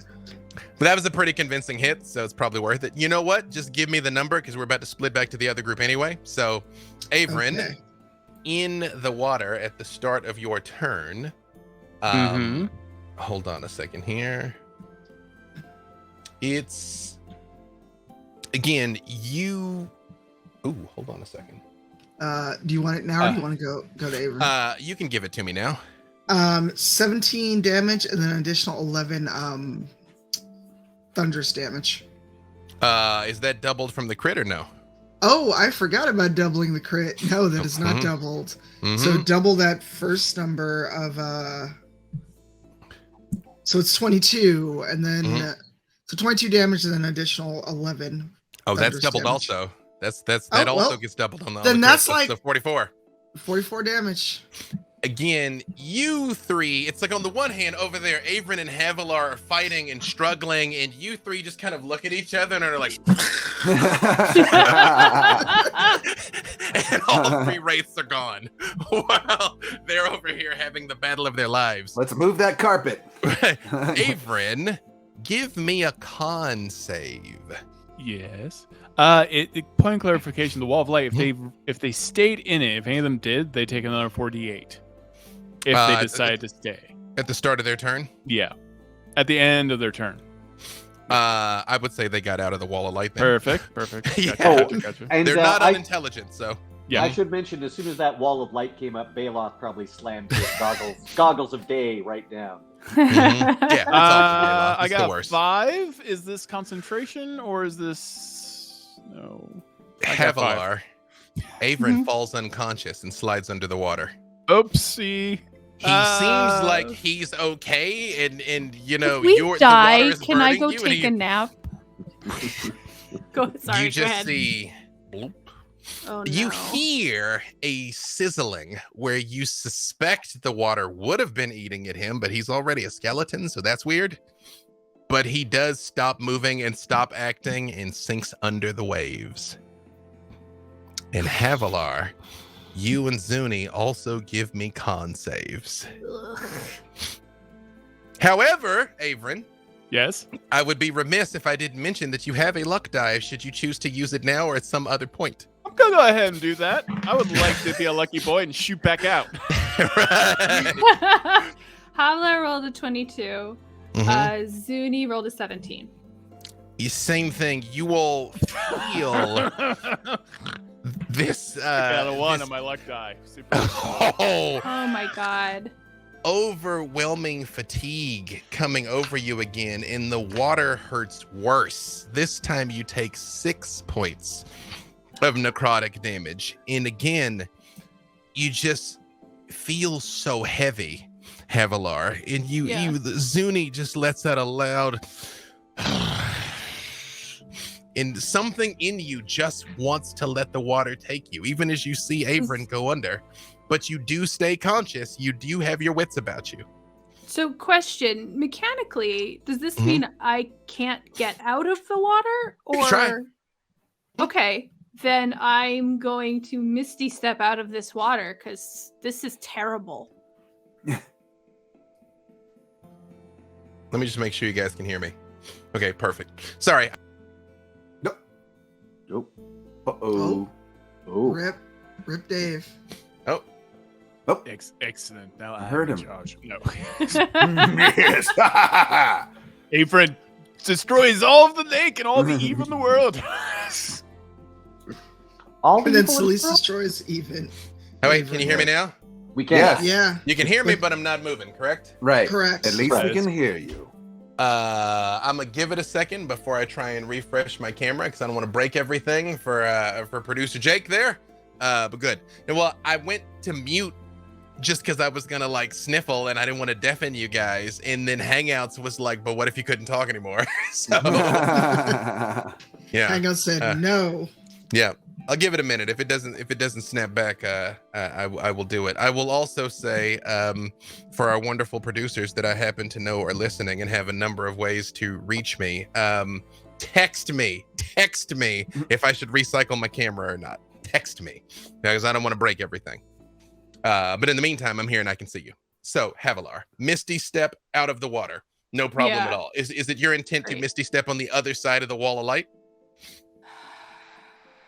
Yes. Is the wall of light still persisting? You know, actually, if he's unconscious, that breaks concentration. Yep, So yep, I it's was gone. the wall of light vanishes, and you can see these three. Okay, all right. I've been told. Oh, hold on. I might have just dropped everything. No, we can still hear you. I think you're about to lose me though, because it just says you lost your network connection in large letters on the screen. So. You know what? I realize this is not optimal, but this is probably a good time to take our break. This isn't what we planned. Okay. So the technology gods are dictating that now's the time for the break. So, You have this wonderful character named Havilar. I do. That you invented. That is accurate. Everything you said is true. And they are going to be in Idle Champions Presents, and you and I are playing together. Yeah. What a hot mess is this going to be? Like, we have some morally questionable characters in this. We do. I think that at this point, Havilar has rolled with some people who are definitely not good. I think she has a Dragonborn sense of adaptability of like, okay, this is who I have by my side right now, and I need to get this done. So probably be okay, right? I mean, she didn't like Avernus Medeus, Avery tricked Asmodeus. This will be fine. And she and Balaf as a dog that plays with Zuni and a flying carpet, which is cool. And so they've rolled together. That's probably fine. I worry about Celise. Celise, we've got Paladin. Although the thing about Havilar is that she tends to, when she meets badass ladies, she kind of gets like a non-sexual crush. Like, oh my god, you're so cool. How do I be cool like you? So I anticipate that she will think Celise is super cool. And Celise is super cool. So if Celise starts yelling at you guys, she might try to yell at you too, so she could be cool too. So the six. This first episode is just gonna be a lot of interpersonal drama. It feels like BJ's like, guys, there's dragons. It's gonna be like evil kindergarten. There's not high stakes or anything. I mean, Tiamat is in the name. That's gonna go well, right? Yeah, it'll be fine. It'll be fine. Do you think you could call in some favors to maybe like deal with the situation? We can get out of this.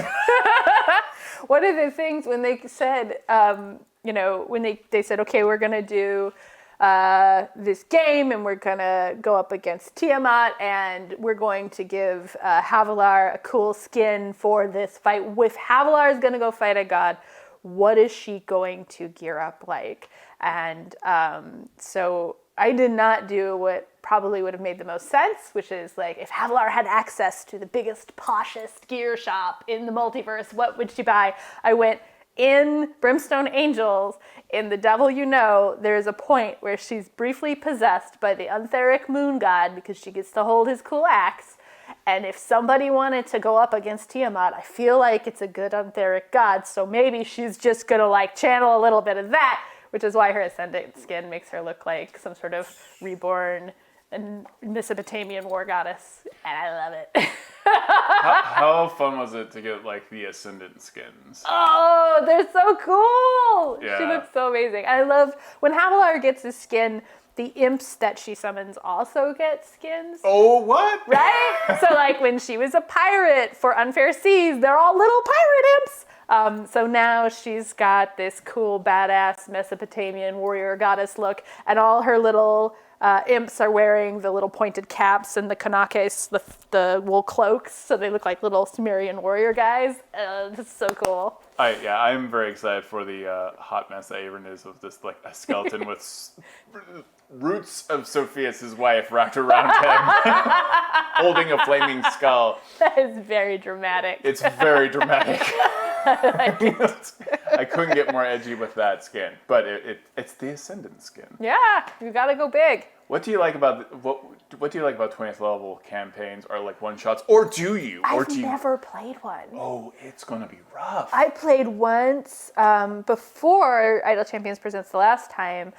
Lauren Urban, who was also part of Idle Champions in general, but she runs Dungeon Drunks, and so she ran a 17th level adventure, and that was as high as I'd ever gone. And I actually had to go to my friend Yang Yang Wang, who I play with in Dungeon Scrawlers, because he does a lot of high level stuff. And it's like, please help me, because this is too big. I don't even know what to do.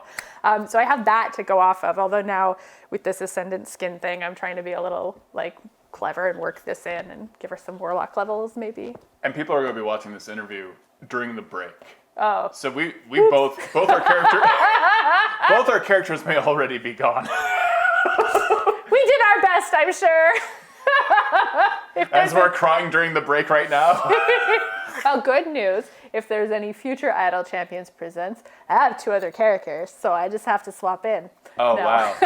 I'm sure they have a big I have a one. lot of clones. You're like, that was a different Avon. Yeah, there's a multiverse. I'm Owen Wilson's Erin, as I like to call the new Loki. You have a very fun friendship with B. Dave Walters in games, but now you're on the Dungeon Master. You're in the barrels of the Dungeon Master right now. Mm-hmm. Is there fear? I mean, I keep confronting myself with the fact that Havilar sort of has had her story told, and where she exists in Idle Champions is sort of this version. And also she's adorable, and maybe that will slow him down. She has a dog. Put the dog in front of her. He can't kill the dog, right? That's true. That's true. Unless you're in a John Wick film. What are the stakes for Tiamat? I mean, we're going up against a god. That's and Havilar has sort of been in the sights of a god, but not had to fight one. She's definitely that whole series are meant to be sort of lower level characters, so this is much bigger. But I also think Javi loves a challenge, and she is thinking about which head she wants dibs on as a trophy. You're already like... I think. Like I That's said, confidence. Like I said last time, I don't know if she's got the constitution, but she's got a 20 in confidence, so...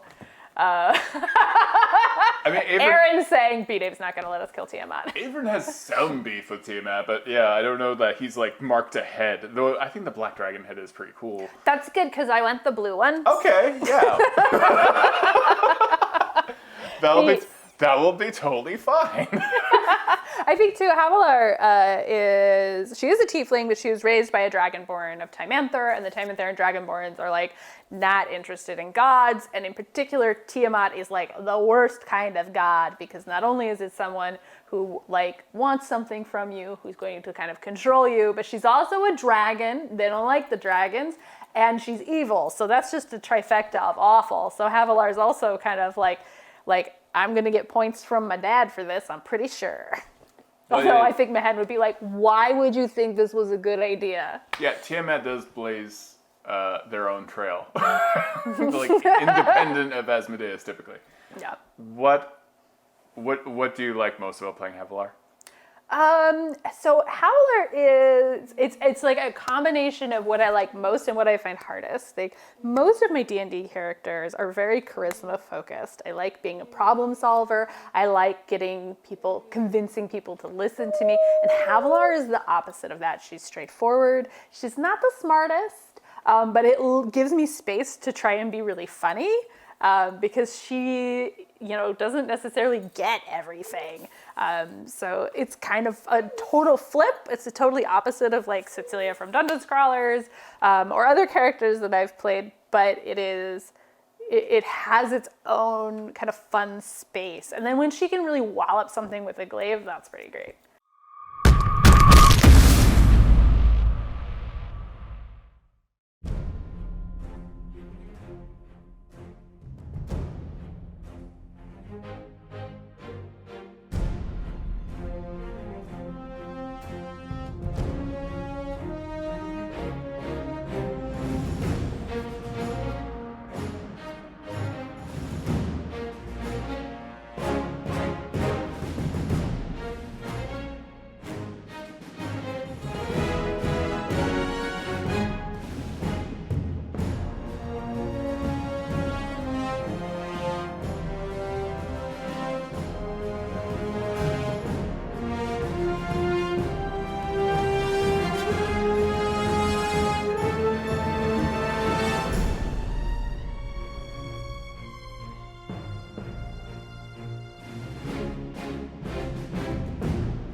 to win in the chat. So you need to make sure you are tuned into episode 1.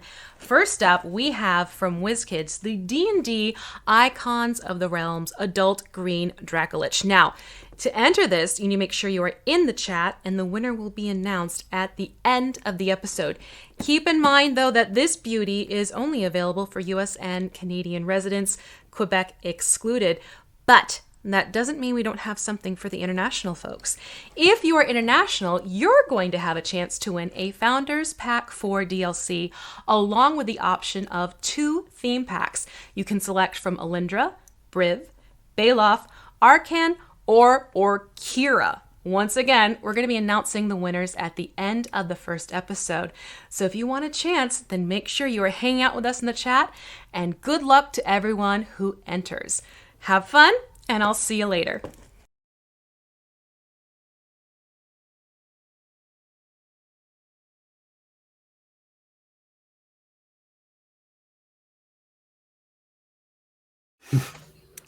Hello and welcome back. Today is the last day of Mercury in retrograde. So just weird stuff. The error that I just got on my computer is something I have never seen and will not even attempt to describe. But that's all right. That's why we have contingencies for the interwebs being the interwebs. Again, make sure you entered the drawing. We're told what to do. Hopefully it's appearing in chat again.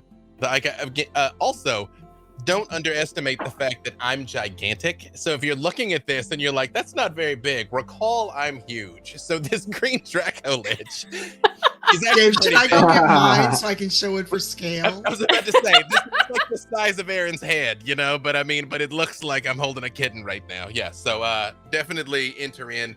Super, super cool. WizKids, Icons of the Realm, Boneyard Green Dracolich. That I said without reading off of the script. Thank you. So, wait, I feel like Mark's frozen. I was like, Mark's taking the longest drag off of this club. Oh no! Now Mark's frozen. Well, Mark, can you hear us? I don't think so. And Well. make sure you're just not muted. Nope, he is frozen. Well, this time, figure it out. this time we'll do it live. We'll do it live until we get back to Baloth is stunned by his own genius. I must admit, I saw him and I was like, man, he's just laying into that thing. Right. Yeah, that's not how that's supposed to work. Anyhow, you brave adventurers, I have made your way down here again to attempt to find this burned out Dweegar forge that you were going to detonate with a not insignificant amount of explosives that Brig Hellclaw is carrying, probably for the best, because they'd be very necrotically waterlogged right now had Erin been carrying them. As you all were making your way past what surely must have seemed like a completely safe and idyllic lake, you realize it was emanating necrotic energy, a non-specific hunger for life. And all the cameras shifted to the side there, but that's all right. I'm gonna keep talking because you can see me. Yes, Right. we'll do it live. Ironically enough, we use Hangouts because Hangouts is better for when stuff like this happens, and yet Hangouts is like bold of you to assume. I'm now. Erin and I are in the same room. I'm fine. It's true. I'm doing just great. That's it. That just Tanya and Jason are foundational to the show. That's it. We're just like build it off of you guys' backs there. As you were making your wraiths came pouring out of the water and split into 3 groups, one of which were easily dispatched by half of your party. The other half is doing not quite as well. As Erin has fallen unconscious and slipped under the waves, Zuni, as of yet, has been unable to extricate herself. But the last thing that happened before the tech gods decided it was an appropriate cliffhanger was Havilar had misty stepped out of the water and were telling me, were you going towards the wraiths or not? Yes, I would like to chop the wraiths. Absolutely, Because, please. Wraiths need none chopping. of that. Okay, I so will remind for your edification, all 3 have been damaged. 1 has been damaged more than the other 2, and 1 has been damaged just a little. and they are fairly close together. Mhm. Okay, I'm going to start. I'm going to attack the one that hasn't been damaged as much Okay. first. Okay. With my shiny black axe thing.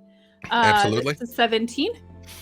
17 is enough to hit it. Also, I would like the record to show that Avram got a 1 on his luck die, and I'm just That is just things were going wrong when I didn't get to point that out. But I'm all like, bad luck is still luck, man.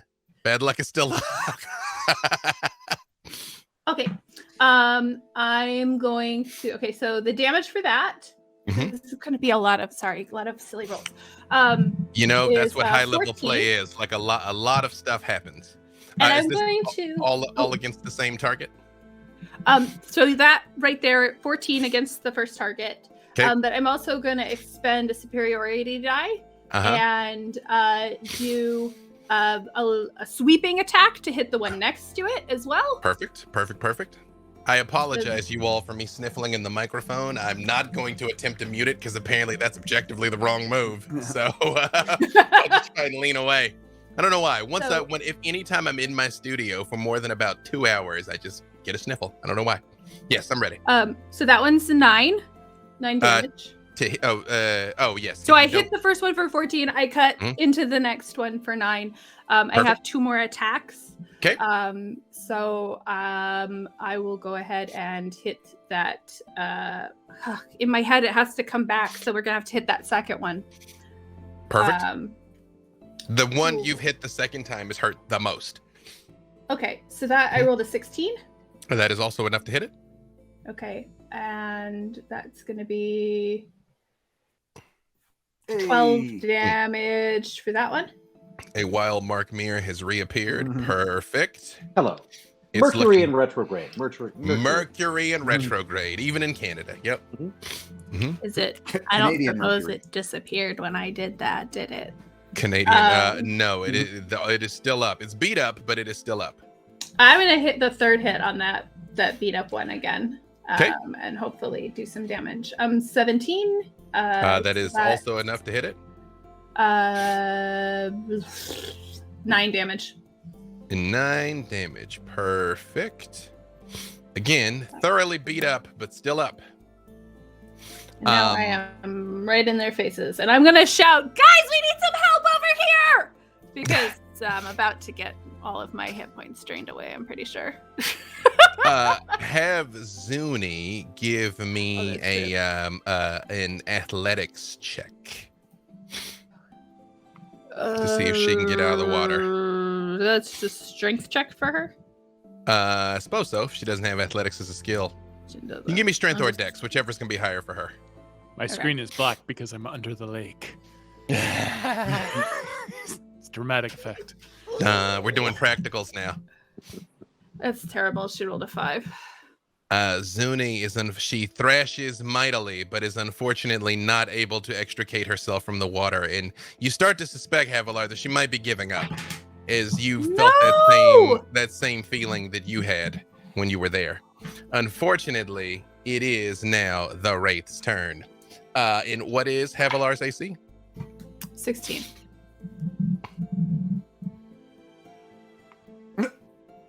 I think that's a dramatic pause.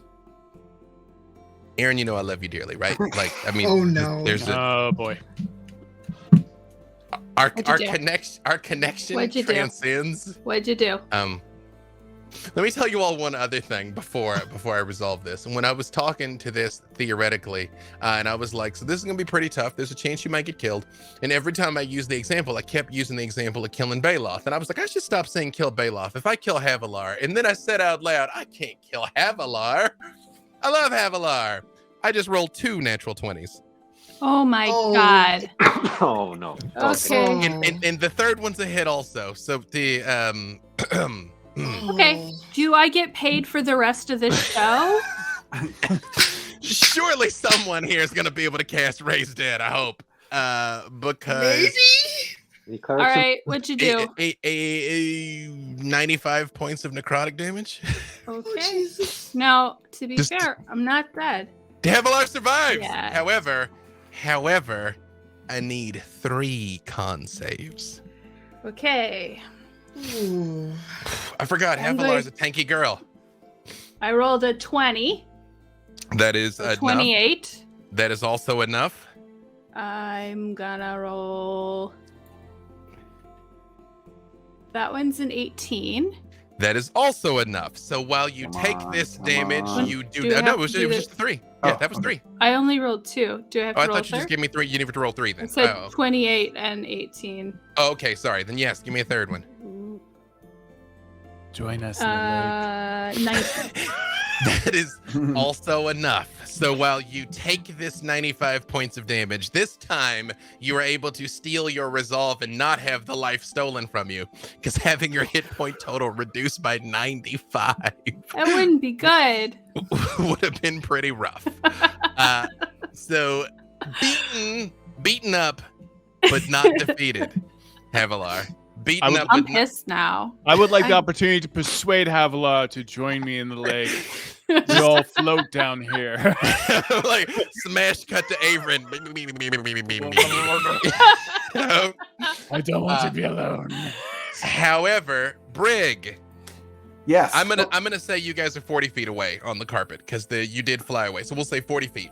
Great. You are aware of the destruction of these wraiths. You are aware of Erin slipping beneath the waves and Havilar being beset by these 3 remaining wraiths. I'm not touching the water. Sorry, dude. I'm casting. I'm gonna cast Cloud of Daggers. Okay. Can I hit 2 of them with it? It's a 5 foot by It's 5 foot It's square. 5 foot. Yeah, I will say you can position it where you can hit 2 of them and keep it away from Havilar. Kind of like back it up against the backsides there. I Mhm. really All can't right. take it. Great. So true. I'm gonna cast that at 4th level for 14 points of damage. Kind of crappy roll Well, there. Sorry about that. Well, they have a save, do they not? Yeah. Hold on. I believe they have a dex save. You know, it actually doesn't say. Well, let's go to the tail of the tape here. Cloud of Yeah. Daggers, right? Mm-hmm. Because either you got to roll or they save. Like when, oh well, let's see. You're right. Maybe not. I think it's magic missile category. Yeah, it just does a thing. Nope, you're Yeah. correct.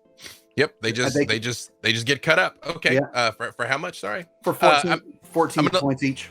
I'm gonna let you decide. There's one of them that is very massively damaged, and the other 2 look middling damaged. Then I would hit the massive. You said I could hit 2 of them. Mhm. I would do the massive one and one of the Midlands, of course. Perfect. It's 14, you said, right? Mm-hmm. It looks like it is holding on by necrotic threads. Okay. All right. Anything else from Brig? Nope. I'm staying on the carpet. Perfect. Baloth, again, this is technically simultaneously. What would Baloth the Entertainer like to do? Join me. You'll float too. Tempting offer, but no. What I think, what I think Baloth's going to do. First of all, the flying carpet is going to continue its journey, flying 20 feet closer, just in case anyone wants to run up and hit these things hand to hand. And then Baloth will fire a firebolt.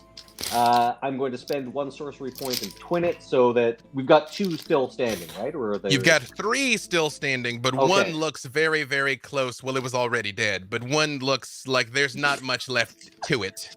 Okay, And the both- other 2 look middling damaged. So one of these firebolts is going to the one that's just on its last legs, Mhm. or last wisps of smoke, or whatever Wraiths have, and the other one will hit the other one that got hit with the Cloud of Daggers. Perfect. Alrighty then. So that'll be total of 22 to hit, That is enough. right? And we'll do this digitally. They take 25 points of fire damage. 25 points of fire damage. The first one also in a loud, like you are igniting flash paper, goes up, and the second one looks like, oh, actually, I take that back. Well, the first one does go up in flames, no pun intended, up in smoke. The second one burns, but not nearly as much as you would have thought it would. But you do burn it. And Could it have told you turns, that. But we it turns, We took down one of that spell. Yes, took down there's one. 2 remaining. Yep. Okay, excellent. So Although as the that one happens, you go on. set on fire turns and looks at you, Baloth, and just says, pointing at you. And when he does that, Baloth holds up 3 fingers for the 3 wraiths that he has personally slain so far, and then slowly starts to wind number 4 up, and then points at him, and then goes like this, and then goes like that. And could I make that an intimidation roll? Yeah, roll it. I've got pretty good intimidate, I'll tell you that. All right, Mhm. let's see here.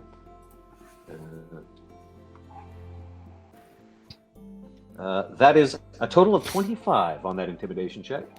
You do feel like the ghost is retracting away from you, which is taking it closer to Havilar. Oh no!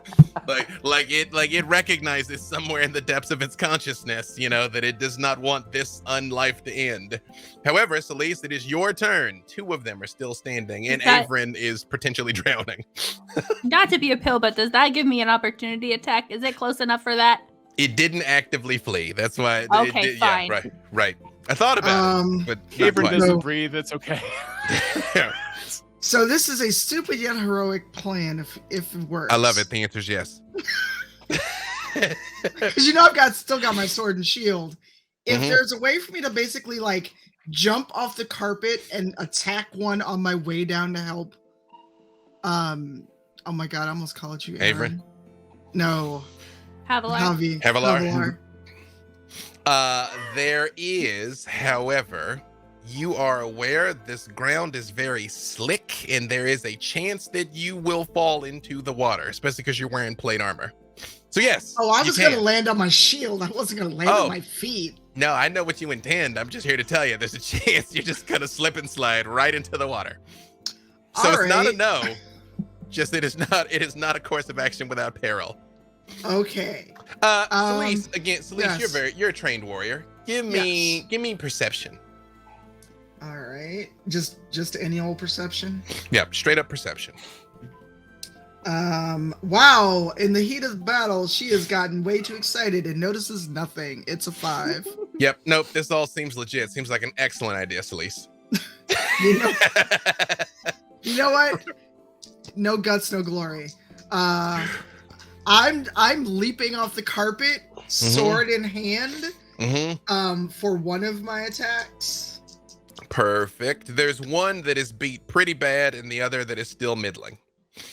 Let's take out the one that's beat pretty bad if I can hit it. Okay. Oh, yes. That is a dirty 23. More than enough. I'm sorry, with my longsword, it's a 27. Now it misses. No, I'm kidding. More than I'll see you on Thursday, sir. Yeah. I'll see you on Thursday. So that is 13 damage. With a single stroke, Celeste, it dissipates, leaving just the one. However, as you hit the ground, give me a dex save and give it to me with disadvantage because you're wearing heavy plate, essentially jumping 2 stories away. That's okay. Look at this as an opportunity for friendship. Not with you. Nobody wants to go to your undead spa. Lots of people do. They just don't know. Wow. Yeah. So, lot of reservations booked up in advance. That is true. Yep. Mm-hmm. So the dice both love and hate me. I got a nat 20 and a 4. But since it's a dex save, I add 7. So I've got a 9. I'm sorry, a 10. That is not enough. They giveth and they taketh away, Celeste, as you smash into this thing and land looking very heroically for just a second. Swoop! And give me a con save, Celeste. Oh, con is my best stat. Same thing. When you enter the water, you take 3 points of necrotic damage. Again, not accounting for any damage resistance or mitigation, and that clinging hopelessness begins to overtake you. So what'd you do on the con save? I'm amused at my dice. I'm so sorry. That is a 19. You are able to stay conscious. But Yay! it just feels like, why fight it, Celise? Just let it happen. Just rest, be at peace. No. Come on down. Fenris has not acted. Fenris is not. Can he try to pull me out of this water? Well, same thing. If he jumps down, there's going to be a chance he falls in. And then he will have a chance to pull you out if he can stay out of it himself. I will save that. I will save that for now, because I don't need me and a direwolf thrashing around in this oily ass water. Then anything else for Celise? No, because my bonus action is exceptional training. Mm-hmm. So it's either do something or try to help me without paying for it. So I'm gonna wait and see. Technically, it does not say this anywhere, but I'm gonna give it to you, Averin.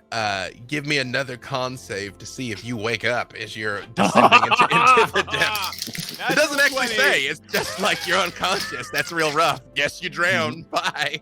I got a natural 22. Averin, roll a d6 for me, Averin. I just want to hop up like. 5.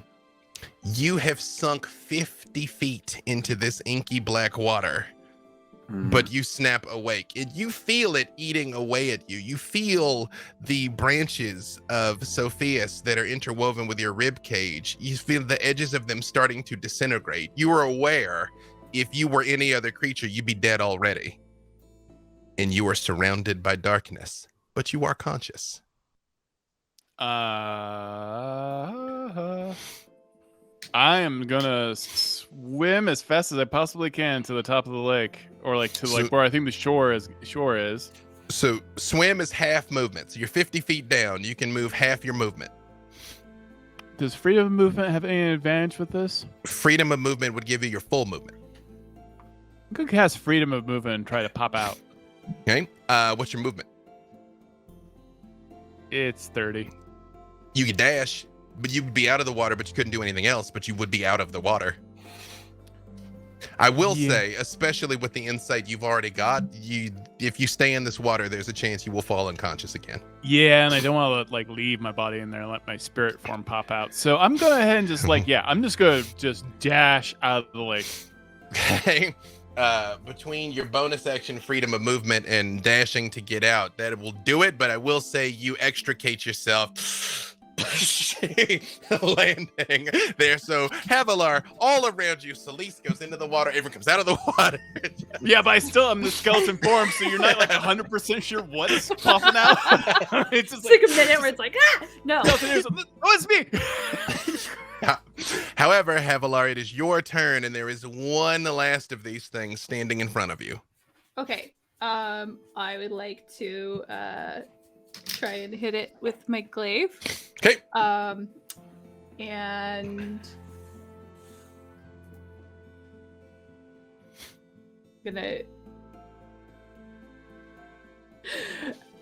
so that's a 19. That is enough.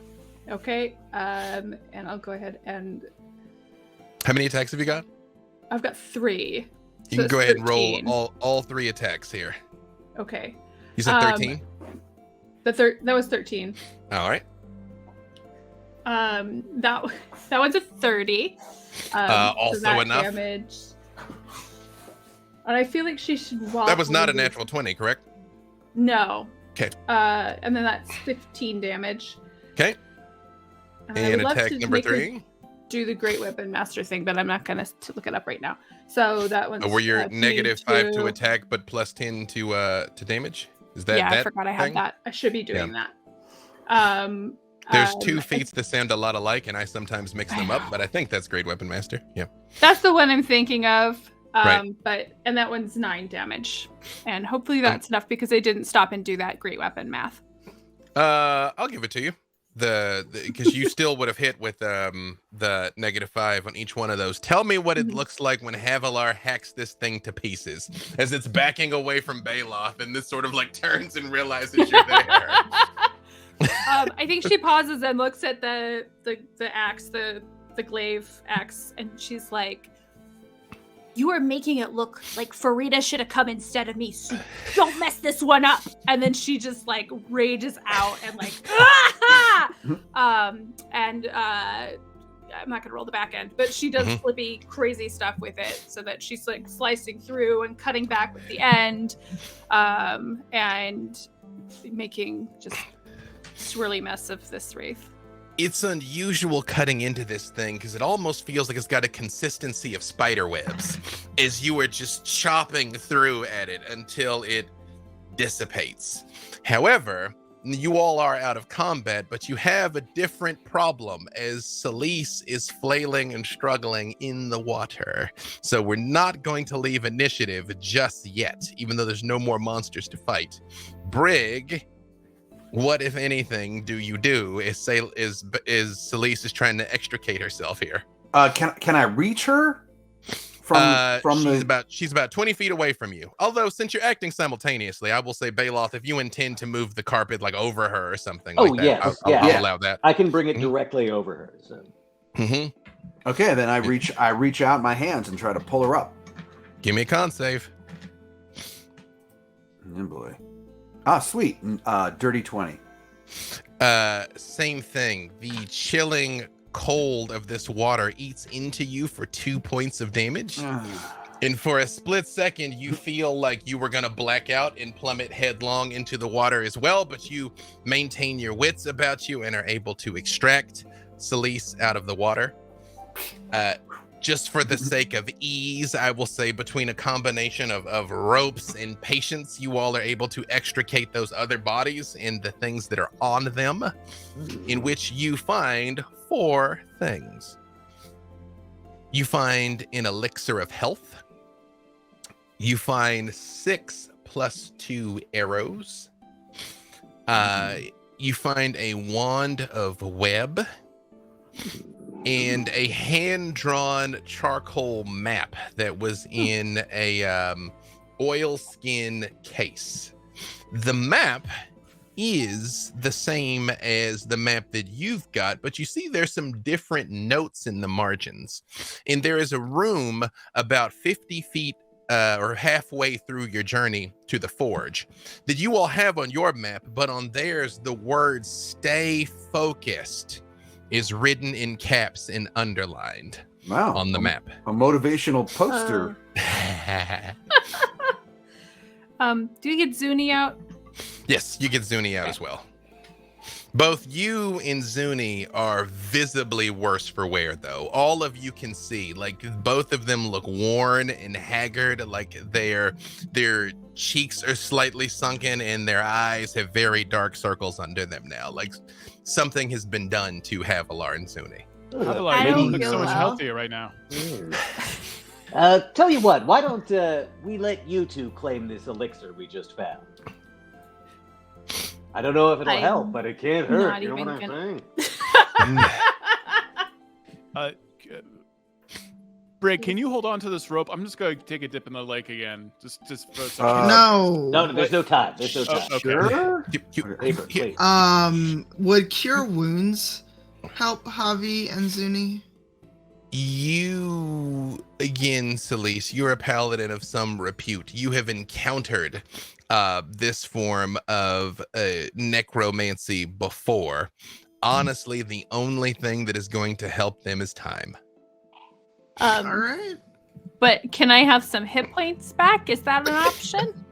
So your total was reduced by the 21. Yes, The subsequent 95 you took can be healed. Yes. That's 'Cause the she's part beat I'm to hell, mostly yes. worried about. Right. That, So that I, can be healed. Right. Mhm. So I aggressively heal Javi with Okay. a level 4 cure. Let's see, cure wounds. I'm just gonna roll my actual dice because D&D Beyond will not let me roll this at 4th level for some reason. While you're rolling that and you give me that number, you all hear from farther along, past the lake, in an adjoining cave, Mr. Bailoff! Mr. Bailoff! Mr. Bailoff! Mr. Bailoff! Mr. Bailoff! I'm Mr. Bailoff. Mr. Bailoff! Hello? Mr. Bailoff? Hold on. Wait, I'm coming. Hold on. I'm coming. And you hear the distinctive sound of something being dragged across stone. Just. Mr. Bailoff, I'm coming. I'm coming. I got your delivery, Mr. Bailoff. Delivery? For me? I like the sounds of this. At the far end of the cave, which I will say between the carpet and a system of ropes and just patience, you all are able to kind of make your way further past the lake towards the next cave. What was the number on that heel, by the way, Celise? 16. Okay. You all see a very small figure in the nearby cave that is coming towards you. It is a very small myconid with a fluffy mushroom top and a little bit of greenish mold that almost looks like a feather coming out, and a tiny little sword that is made out of wood, and a smiling freckled face, and is dragging something that looks like a stone bowl. Any of you could easily pick it up, but this thing is very small and struggling like, I got it. They sent this up from the Black Pits. They said you ordered it. Yes. Hello, my fine mushroom man. I'll say it first so no one else has to. You look like a fun guy. You see what I did? Yes, indeed. And you do have the honor of standing in the presence of Bailoff the Entertainer. Yes, you work at the pits. It's hard to keep track. I am the great myconid warrior, Puff, in slashes with the sword and bows. And it's like, I have been sent to assist you and deliver this heavy thing that he just kind of like kicks. And what might this thing be? Something you ordered, I say? I've got quite the wish list, so it could be nearly anything. It looks like a mortar and pestle, Bailoff, like a stone bowl with a stone, pestle that is used to grind things up. Yes. Oh, I think I know what this is. As I touch it, now it's fairly large, you say, yes? It is.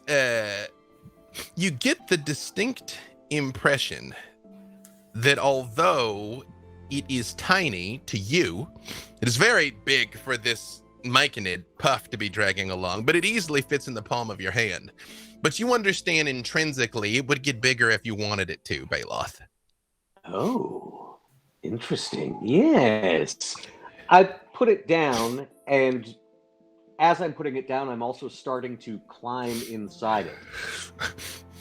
And as you do, you all see this thing grows to where it easily accommodates him. Before your very eyes, it gets large enough for him to just sit inside. Is anyone else watching this happen right now? Am I the only one? Is he about to get into a giant stone hot tub? Is this what is happening? Bailoff, what are you I'm doing? just bleeding. I would not like to be dipped in hot water, actually. That's, no.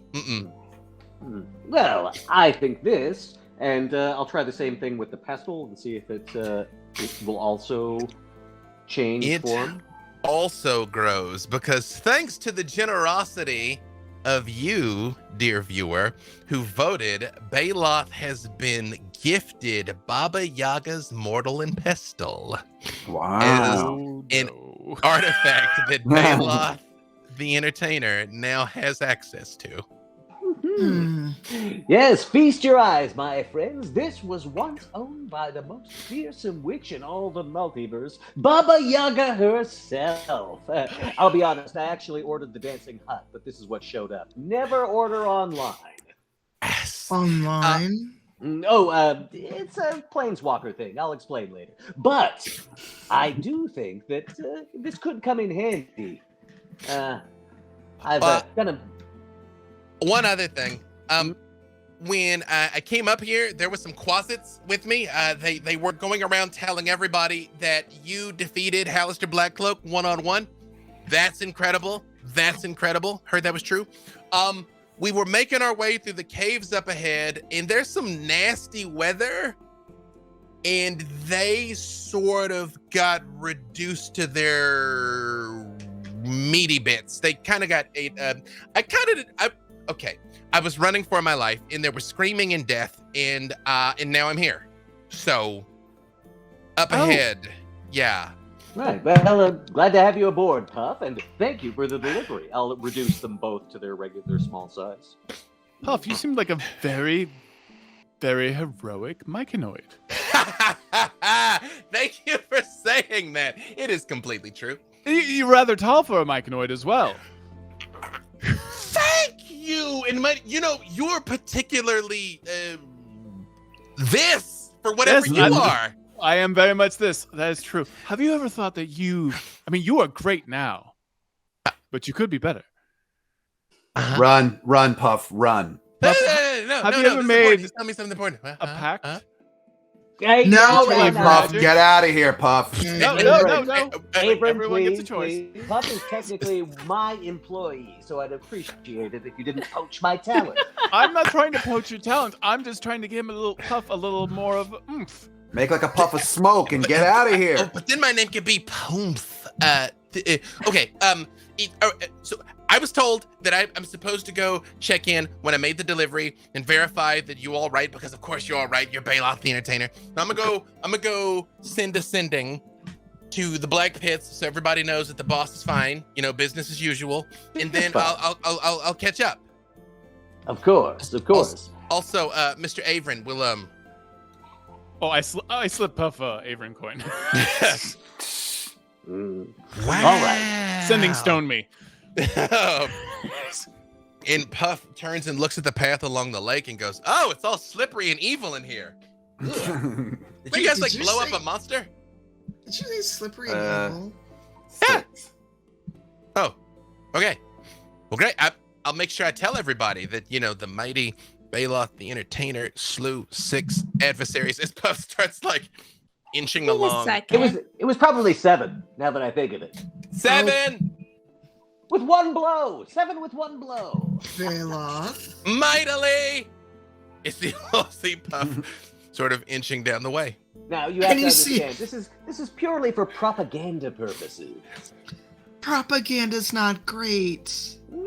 Did you forget I'm a paladin? Did you? Now, come now. Plenty of churches use propaganda.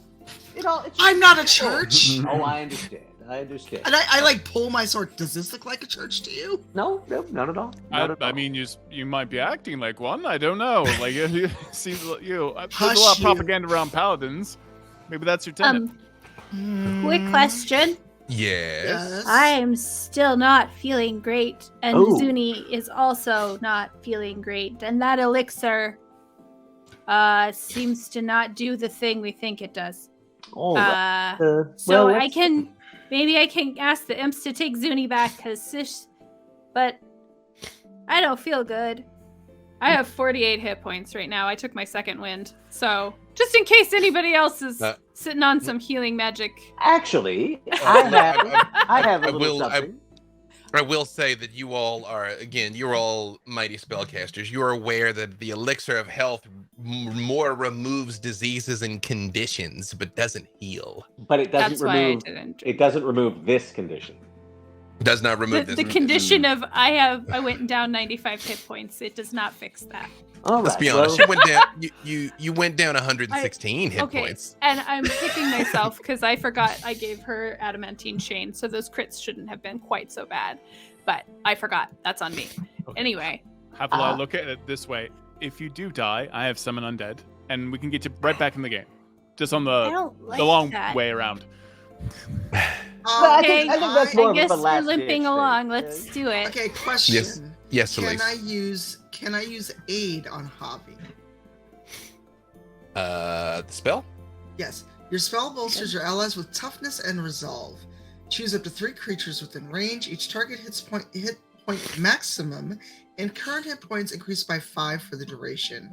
At higher levels, when you cast a spell using a spell slot of 3rd or higher, a target's hit points increase by an additional 5 for each slot level above 2nd. So Javi would get 15 points back, and it lasts for 8 hours. Yep. Aid would work. Yep. Mm-hmm. And those are temporary hit points. No, just for 8 hours you'd get them back. Yeah, so you would get 15 now, and it would raise your maximum by 15. So you'd only be down a net of 6, basically. Celeste, you're so amazing. Jumping No, off magic carpets and fixing all this. Actually, I have something that might help out as well. I'm no healer, but I do have a most wonderful salve, or more of an unguent. Actually, it's an ointment. If you like, you could apply a dose. I got so excited that I spent my 1/5 level spell on that Thunder Wave, and all my healing is 5th level. So That's fair. sorry about that. Just did not make good choices. What does the salve do, Baloth? It is basically Kyotum's ointment. So I know that this effect won't matter. It cures poison and disease, but it also cures 2d8 plus 2 hit points. A dose. Celeste, I am back up a. It's still not great, but I'm better than I was. So if we need to save some of it for the future, I've got like 5 doses, so you might as well take Then one. hand it over. Well, with your permission, I'll just put a little, sunscreen style on your nose, and that should. Right. I am going to not show concern, but I am. Havilar, if I may, I just cast Death Ward on Havilar. Got it. So if she dies, she will spring back to life. Perfect. However, do you want to roll for the healing, Havilar? I'll roll it. Okay. I'll roll it. So 2d8 plus 2. 2d8 plus 2 is gonna be, because I am kind. I rolled terribly, so I rolled the second time. So then it wasn't so terrible the second time. 14 hit points. all right. Yeah. I rolled 2 1s, and I was like, I've done enough today that I will not give you back 2 points Wow. of healing. And the game's not over. So, Puff has warned you that there was some terrible storm up ahead that disintegrated your imps. Right. There is nothing like this on your map. If anything, the next place you all encounter should be the roots of the grandfather tree, which is an important marker on your trip. But just a point of clarification: were those closets that got destroyed? the closets that got destroyed. Yep. Yeah, those were my guys. They work at the Black Pit. So your imps, I think, are okay. So Yeah, the closets. I figured they were your imps. I've got some imps that work there. I hire from all across the spectrum. I know they keep Closets, getting my imps imps. drunk, and it's very annoying. Let's see. Well, they work at the concession. Let's see. Weather? Strange weather. Does that mean anything to anyone? I mean, no, there's a song I like that's kind of like that, but no. You can all give me Arcana checks. This is why I only deal with Vendetta. Okay. I got a 1. I know that there's nothing wrong.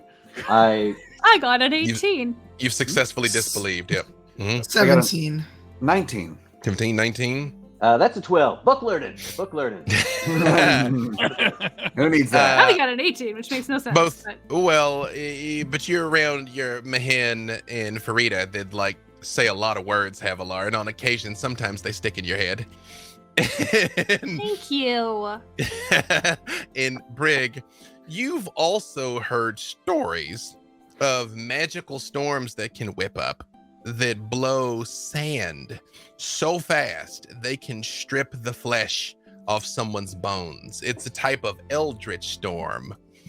Oof. Not good. Neither of you have ever seen such a thing, but you've just heard. And I mean, Havilar, honestly, it seemed like it's something that doesn't sound like a thing. That just wind that just picks you to the bone. But Mahan was adamant. It doesn't sound nice.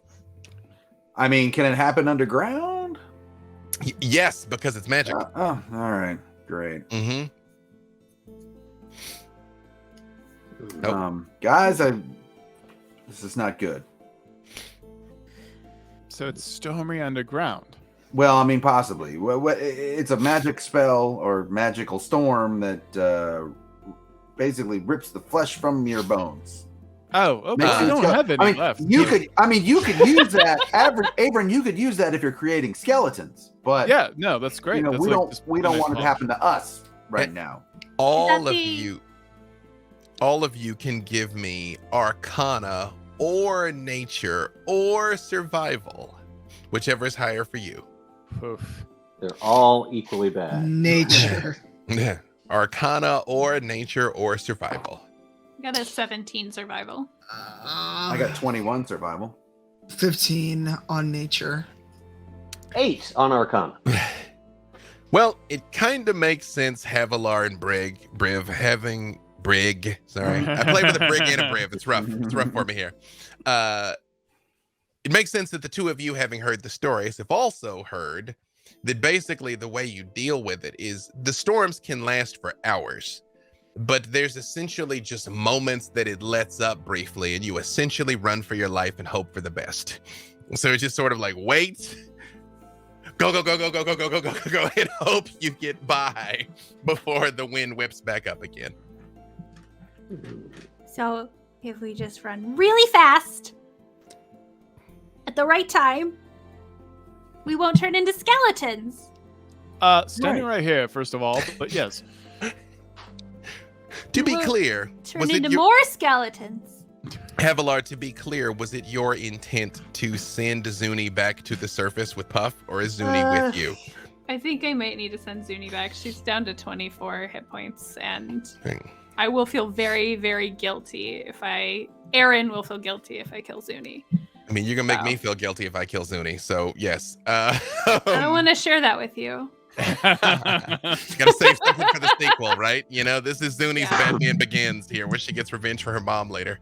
Then yes, I would say. Can that should I trust that much? Is that mushroom trustworthy, Bathloff? Because I don't want it to.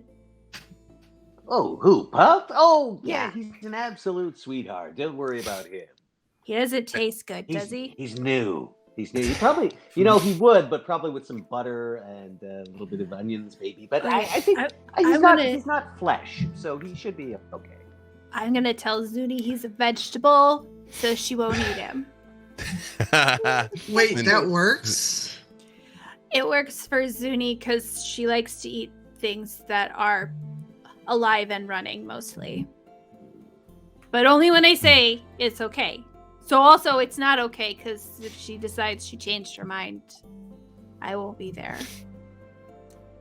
So I relay this to Zuni in Infernal. She gives you her standard, but a little weakly, because you realize Zuni's having a hard time. But you get the distinct impression she's not gonna eat Puff, probably. I will give her a big hug, and Havilar just buries her face in Zuni's coarse, thick fur, because after that, she's not sure she's gonna see her again. Her bows are droopy and kind of damp now and everything, and you kind of feel her ribs as you put your arms around her neck, because she's worn like you, but she just kind of hugs you back with her neck and licks you just a little bit through the muzzle. It's a good thing I have fire resistance. It is that burns a little. Before Zuni turns and heads towards the surface. It's dusty down here. It's dusty. I just want to make sure that I attune to my newly acquired artifact. You do not have an hour to stop and wait for it, although mysteriously you feel like you have access to this. In an hour, it'll be too late. The other team will have failed their mission if you do not accomplish yours within the hour. However, yes, Baloth, you do feel like you were ready for this. You read the instruction manual and are able to quickly adapt yourself to the magics of the mortar and pestle. And as you all move deeper into the caverns, following the map, sure enough, as you near the area, a cave before the roots of the grandfather tree, there is what just looks like a swirling maelstrom of sand You see the rocks all around here are very shiny, like they've been blasted. You do see what looks like the shiny bones of what were probably quasits. A couple of them just strewn about that look like they've just been polished from this wind. It seems like the wind is coming from nowhere in particular, and it is just a mass of death. But you do know, theoretically, if you wait, it will let up long enough for you to just run through it. Also, the Eldritch Storm was a gift from our fans voting on Idle Champions, and it was me that chose a Flay Storm because you gave me a Magic Storm, so why would I not choose a Magic Storm that eats people? Question, can we see to the other side of this? Give me perception.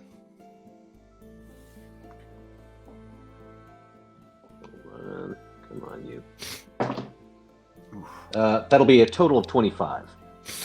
Intermittently, you just kind of make out glimpses of just huge roots coming down from the roof of the cave, which is what you expect. You know, you have a map that should be the roots of the grandfather tree over there, and on the other side of this storm, you can make out such a thing. Do I think I have enough of a clear glimpse of it to use Dimension Door while the storm is still active? Or would I have to... Okay. Although Dimension Door would take you and one other, but yes. Yeah, I can take one person of my size or smaller. So basically any one of us. Do we like that as a tactic? But leave all of us, like, 2 of you go ahead and the rest of us stay behind? I mean, yeah, every time I split the party, everything goes out really well. It worked great it worked great an hour ago. Yeah, you guys like were the inky perfect distraction while we slipped through. Inky death water continues to drip off of Averin. Just keeps on leaking out my eye holes. Yeah. All right. Well, I mean, on the carpet, I'm pretty speedy. I'm fairly confident of my ability and those that I'm carrying on the carpet to get through, but we run into the same problem, splitting the party. Regretting sending Zuni just a little bit because she's a lot faster than me. I mean, how long? When do we know? Do we have any idea when it's going to stop? You know there will be just a moment break in it, and you're kind of going to run for it. It's going to be about 50 feet. So essentially, you'll have to dash, and I'm going to tell you, it'll be a dex save and a dash to just run before you get caught in the storm. All right. Oh boy. Okay, so, well, I mean, normally you only really have to beat your friends, but that's not really the case here.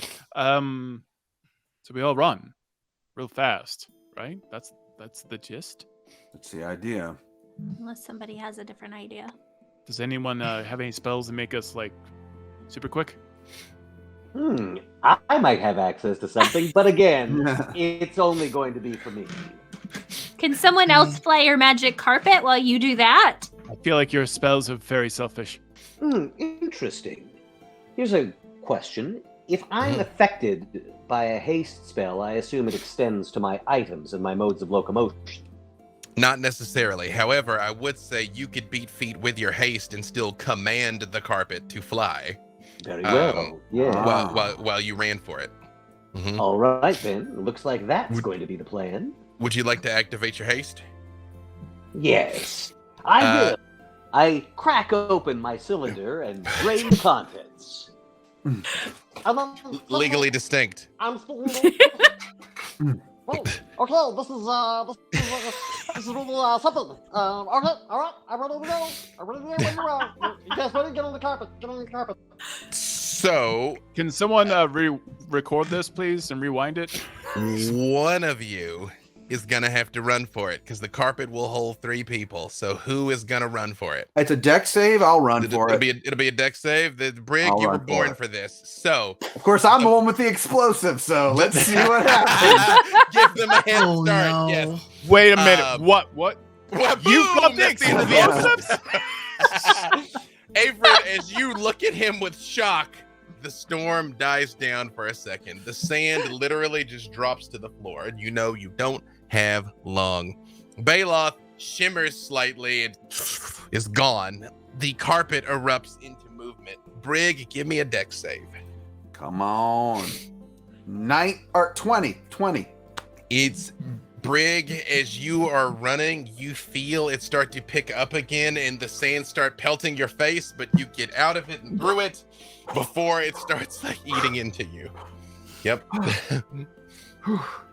On the other side, as you have the swirling maelstrom of death behind you now, a huge cavern opens up beyond the tunnel mouth, its floor sloping down beneath a rock and earth ceiling that is a morass of twisted tree roots.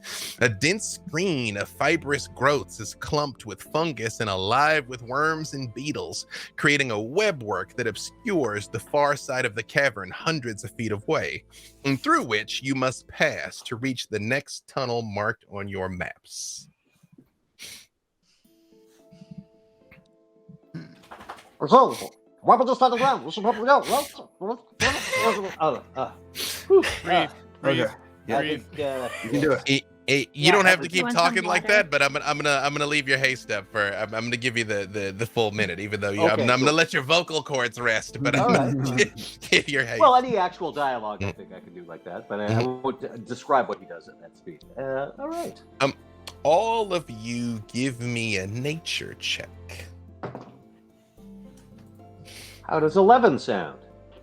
That's a Like, it's sweet, not sweet enough. 10. How's 9 sound? You guys are like, this cave seems very cavey. Yes. Right. 12?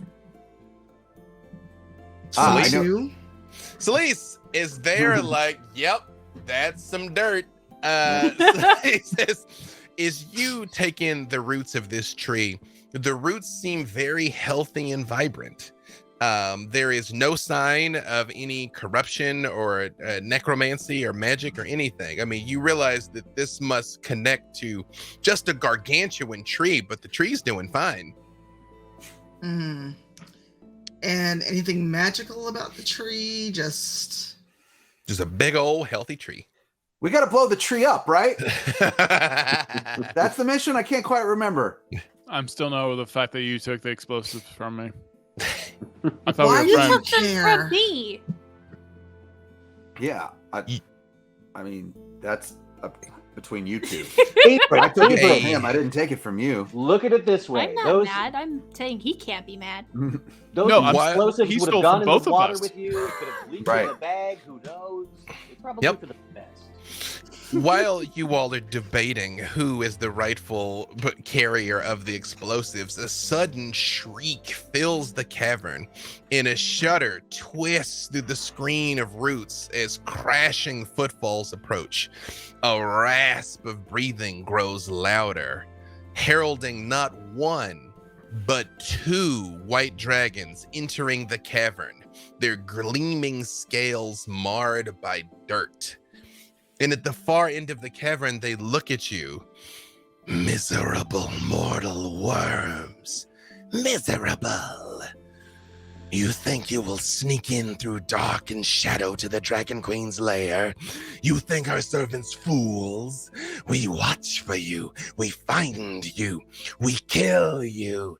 Kill! The second dragon hisses as its breath and nostrils flare with icy cold. First of all, we're not miserable. We're actually in a really good mood. Second of all, we're not sneaking. We're just we're strolling. One might describe this as. So, we just want to see this tree. Oh, venerable, powerful, intelligent, clever white dragons. I can't. I've never actually seen ones of your kind before. What brings you down in this cave? Your resplendence. You see the flattery works on them instantly, Avern. Like, they kind of like shoulder each other and like look at each other like, that's right, kind of flare up a little, which white dragons are on the smaller scale for dragons, but still huge. Like, by no means like nothing to, like something you shouldn't be worried about.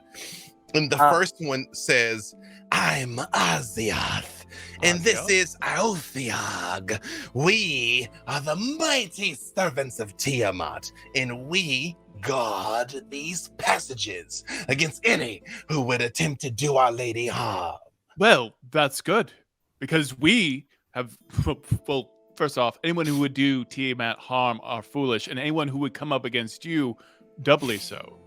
And we are no threat to you. We are just passing through. As another high charisma individual who thinks he knows what Avernus is up to, Balok will essentially attempt to give him advantage on the roll by going, again, using his persuade abilities to be, "You are absolutely correct, Erin. I have never seen such resplendence, and they serve Tiamat herself, you say? Well, we've clearly met our match. We're but insignificant specks next to this." But the weight of their presence upon my psyche alone makes me feel greatly diminished. Is that what that is? I was feeling that. Yes. This is our frightful presence. Ah! It stirs the mortals to your insignificant cause. I'm inspired to write a song about you two. This is incredible. I'm so inspired by your magnificence. They very much are just sort of looking at each other like, and like you can tell that although they're adults, these two are still young. They're legal adults. they're 18, But they do, at least for the moment, seem very pleased with themselves at the other end of the cavern. However, they are very much blocking the door the way you gotta go. But proud and sort of like shaking a little bit of the like dirt off of them so you can like see them a little better in their white scales. They are filthy. You've been doing a great job, clearly. No one's made it through. So that's fantastic. Is there someone? We would like to sing songs of two such noble white dragons, but we have to move along. But we have no evil intent of any kind. And now looking at you two, I mean, doubly so now, not at all. We will be on our way if that is appropriate, and tell everyone that we meet of your great protection. They sort of look at each other and they're like, "You still wish to get past us because we're supposed to not let you pass. No, none shall pass." No, we can't pass without your permission. We're not trying to get past you. Because we would be forced to destroy you then, and then no one could sing our songs. We understand it's a quandary now. Right, yeah. Oh, yes. Well, of course, it's not us you have to worry about. As we established, we're insignificant specks. But I mean, the gold dragon that they sent, he'll be along very soon. What? Here? One of them wishes to come through. Those gold dragons, they think they're so smart and so special, and their hordes are so vast, and their fire so hot.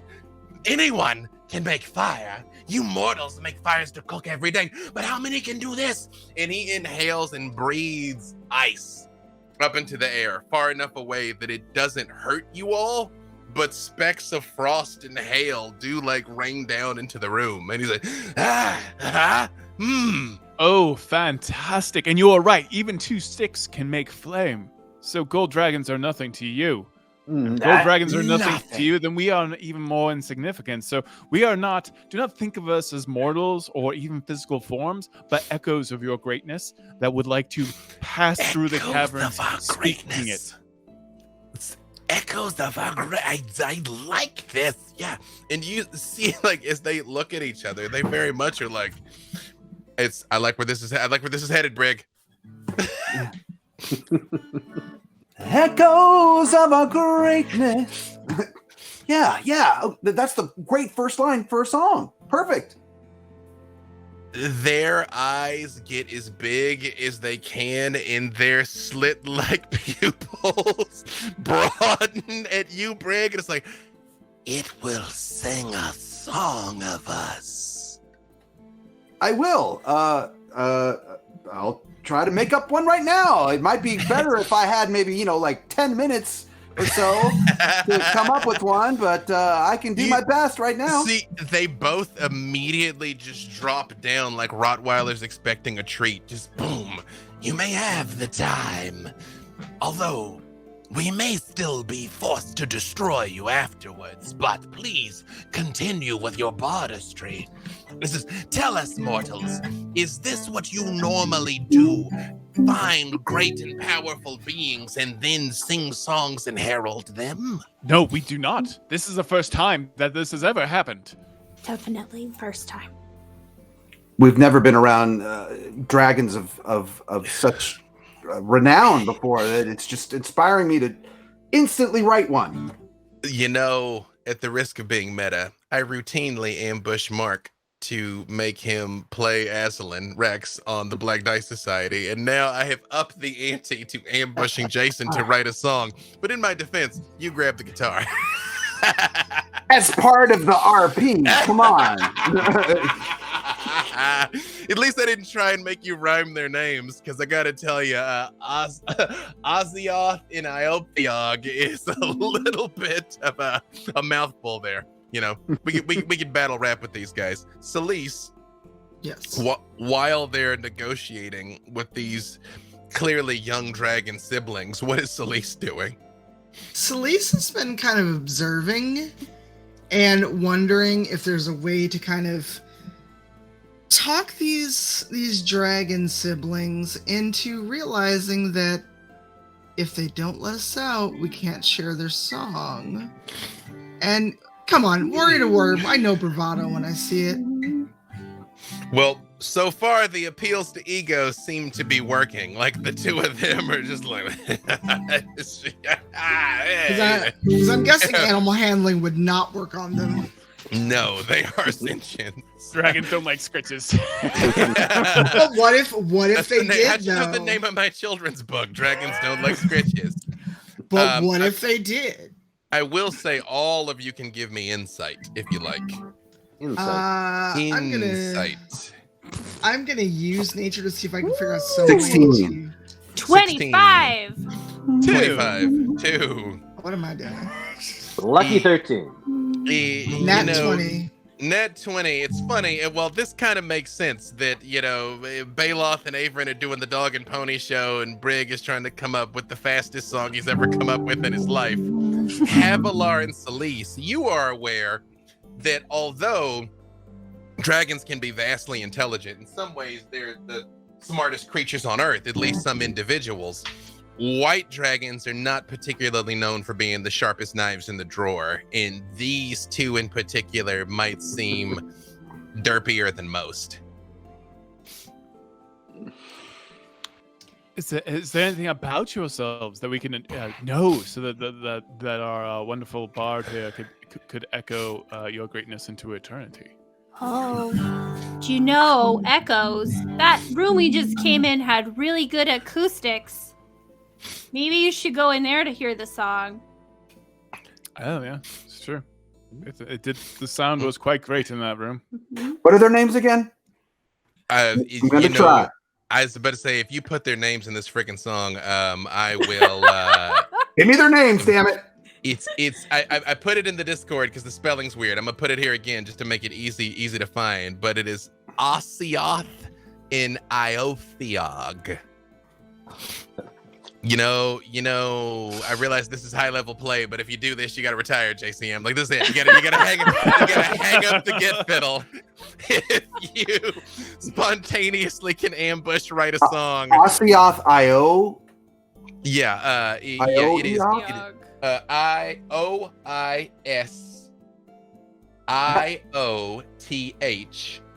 and IOPHIOG.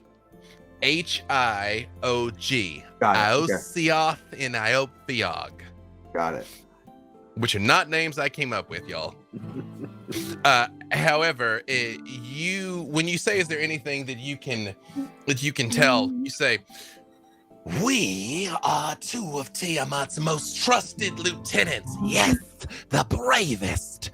And we have been allowed to make this our lair. Yes, the earth itself obeys our commands. And when it says that, overhead, you do see a wave of frost starts rolling over the roof of the cave and the walls, and like jagged shards of ice do begin forming, which again you're all very experienced adventurers, and you are aware dragons are capable of certain things in their lairs that they are not capable of in other places. Well, So I have. it is clear to you that they have made this place their home. I have a question, though. You are both so impressive and strong. Yes.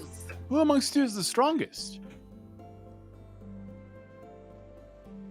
Me, both of them at the same time. Oh, sorry. So which both one of of you? you? I am. And they turn and look at each other. Oh, well. Well, we were just curious for the song. It would be fantastic to find out who is the strongest. Who gets top billing? That's the real question. Well, I'm trying to keep it kind of the same, but I think I got something. Yes. Okay, this first draft, I did it in 5 minutes, but here, starting with Echoes of Our Greatness, here we go. Echoes of our greatness, the dragon twins of white, icy breath of death will make me feel alright.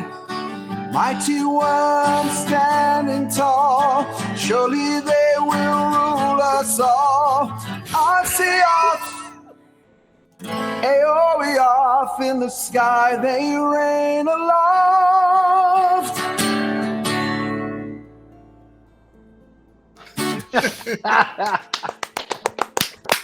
You see, I see, first of all, clip that. You know what to do, internet.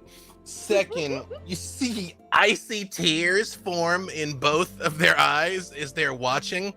And they're like, you just sang the most wonderful song about me. It was about me. No, he said my name first. Yes, but I come the headliner second. There's nothing more important than knowing who is the strongest. Speaking as a twin, you better settle this sooner. It's just gonna fester. Brig Hellclaw. First of all, brava. Brava. You gonna forget to introduce me next time? Yes, because now you need no introduction. Brig, is there sowing seeds of dissent between these two dragon brothers? What would you like to happen? I would love it if the two of them would get into an argument and fight each other so much that we can just slip on by. You see, they start to shove and get more aggressive with each other and turn and fan their wings out and they are about to come to blows. However, it could not be that simple. So here's what's going to happen. Yes, they are going to do battle and give you a chance to get past them. However, one of them is going to set off their breath weapon right at all of you as they are fighting. Okay. And the other one is going to activate a layer action that is still going to have you all trapped inside. But beyond that, you will be able to evade them, at least in the short term. So, as they pounce on each other and begin rolling around, and it quickly becomes difficult to tell which one is Aosioth and which one is Aofiog. All of you give me dex saves. And I am at advantage because of the haste? Yes. Well, actually, 3 things are going to happen. First thing, all of you give me wisdom saves. It's against a fear effect. Celise, do you have a paladin aura that helps with that? I should also have a 28 on my wisdom save. Perfect. I am immune to being frightened. I am also. I rolled a immune to 20. that. Well, anyone that can't be afraid is not afraid. But are you a high enough paladin that your aura gives immunity to fear or not? I don't believe so, but I'm just double checking a quick thing. And also what your aura bonus is. But Baloth and Brig, what did you get on that wisdom? Wisdom 17. 17. Wisdom 13. Celise, what is well, I know you're looking. Just tell us when it is, because it might be relevant. It's not. Oh, I might. Where? Sorry, I'm looking for it. Features and traits. Never mind. I was looking in the wrong place. Never mind. What level paladin is she? 10. Then you've got the aura of courage, which I believe I have Aura of Protection and Aura of Guardian and Aura of Courage. Yeah, aura of courage is the one that makes you immune to fear, but let me just make sure. While you are conscious, you and friendly creatures within 10 feet cannot be frightened. Ooh. Brig, you sing your song, and they seem to react. And when they turn and start doing battle, slightly ridiculous though they may be, they are terrifying monsters. In the power that they're so casually wielding, for a split second, you actually feel like, I might take my chances with the storm again, actually. Like, this might not be the good idea I thought it was.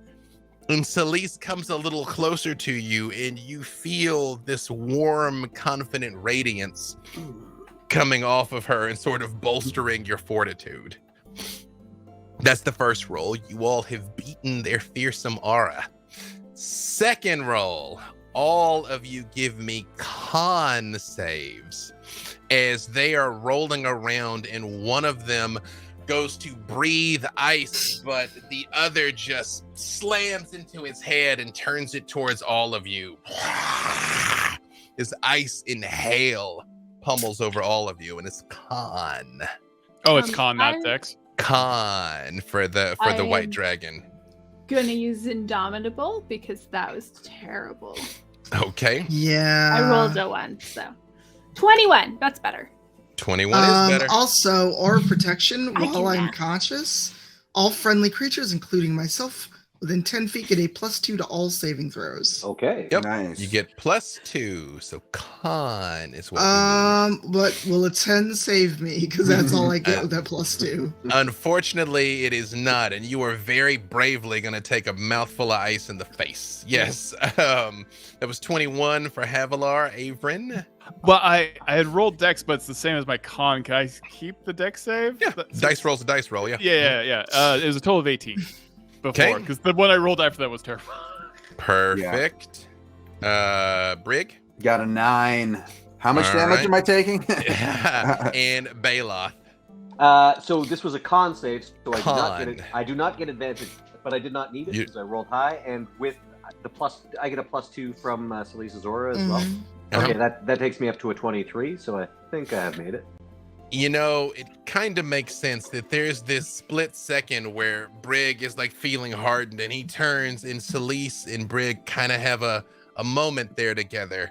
That Avrin, you're not quite sure what they're doing as you're looking at them, and Havilar and Baloth dive to the side as this ice slams into you all for 54 points of damage. Oh my gosh. And Baloth and Havilar still take 27 as the ice and snow goes in each direction. And you see it's pinned to the ground. Look what you did. You almost made me kill the bard. And the one on the bottom bangs its tail on the ground. And ice begins, those jagged icicles that you saw begin to break off and fall from the ceiling. The whole time I'm just so happy as Avery. I'm just like walking through it, and they're like, I feel like they're tumbling around me, and like the blast of snow like comes by me, and Avrin's is like walking in a straight line and then doing like a twirl, like it never bothered me anyways. Kind of. I hate it here. Let me see here. Now, How we do- uncanny dodge wouldn't help me with that, would it? No, because it was con. Isn't uncanny dodge specifically dex? Well, it just says when an attacker that you can see hits you with an attack, you can use your reaction to how the attack's against you. It doesn't I'll give it to you. Okay. Yeah, I'll give it to you. Thanks. The ice falls in as ineffective as ice can fall.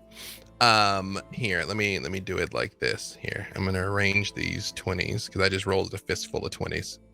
All right. Oh no. Without telling you what it's gonna be, Havilar, am I going right to left or am I going left to right? Why are you doing this to me? You know, you don't know what the, left what the to right right. answer is. We're going left to No. right? Perfect. Right. Left to right. You know, but that is to your advantage. What is your AC, Havilar? 16.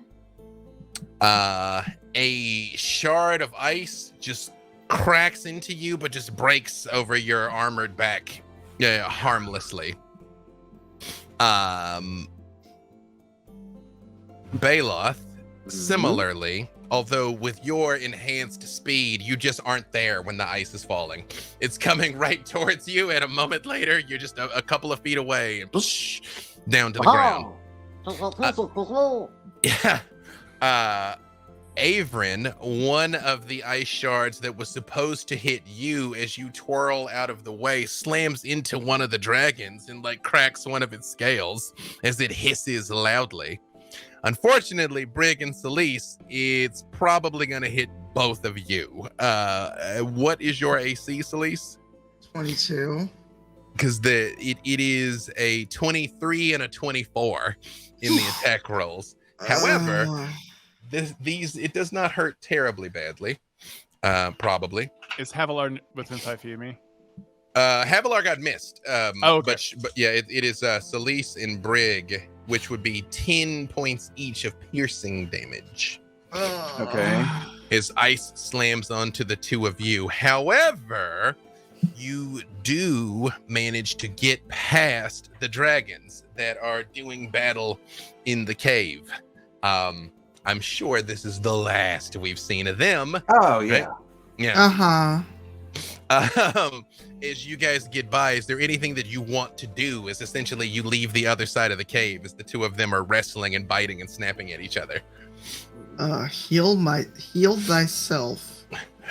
Are any of them really hurt yet?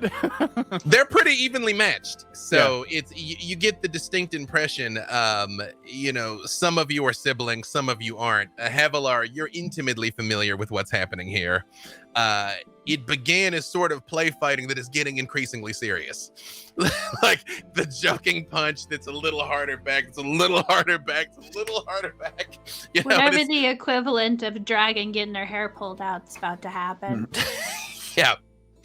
Their conflict is definitely escalating, but they're evenly matched. See, it's always good to talk things out rather than actually get into a fight. Or sing them out. Yes, by the way, bravo, Mr. Hellclaw. That was amazing. I would actually like to talk to you about booking you for the halftime show at the Black Hill. Oh, hey, yeah. Very prestigious gig. Excellent. I also know the Dragon Coast national anthem, too. So whatever you need, the beginning of the show. Well, I mean, the Or set list halftime. would be up to you, of course. Okay, I'm not going okay. to interfere with the artists. But, yes. Let's talk.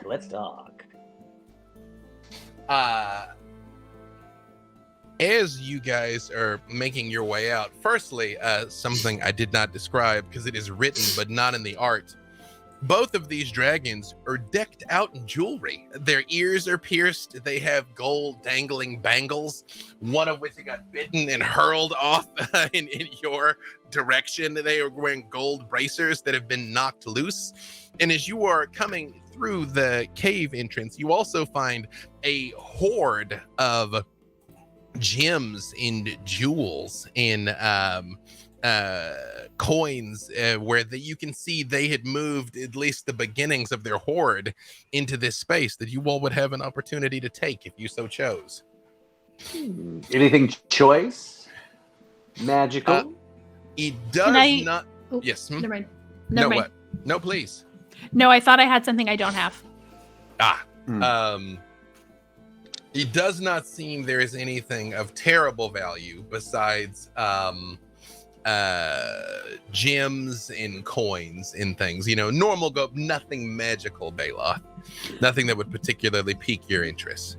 Well, No I take out piles my of healing empty potions. bag of holding and I start filling it with 500 pounds of treasure. But you wish you had a bag of holding, don't you? He does have a bag of holding. You have, I think, a sack You that got the looks like explosives. I got the Yeah, there's no room for anything in here. Trust me. Let's yes. see. What about this candle? You know what? Baloth actually, as he's going along, he takes a little bit of that ointment out and does the sunscreens thing because he took a little hit. Should you roll for that? 2d8 plus 2? You can roll it. Cool. Yep. Anything else you all are going to do before you proceed here through the mission? I'm looking for diamonds. I have a friend who is obsessed with diamonds, so clerics always need them. And if we were to explode an elf or something like that, it's always good to send one along with the body, as an apology. As one does.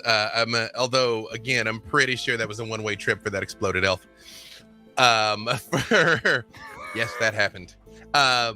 There are 3 diamonds in the hoard of sufficient value. I believe 10,000 gold. Isn't that the resurrection diamond cost? To 5,000. Depends if it's Revivify or True Resurrection. Yep, it's scaled. 3 that are big enough diamonds in there. Yeah.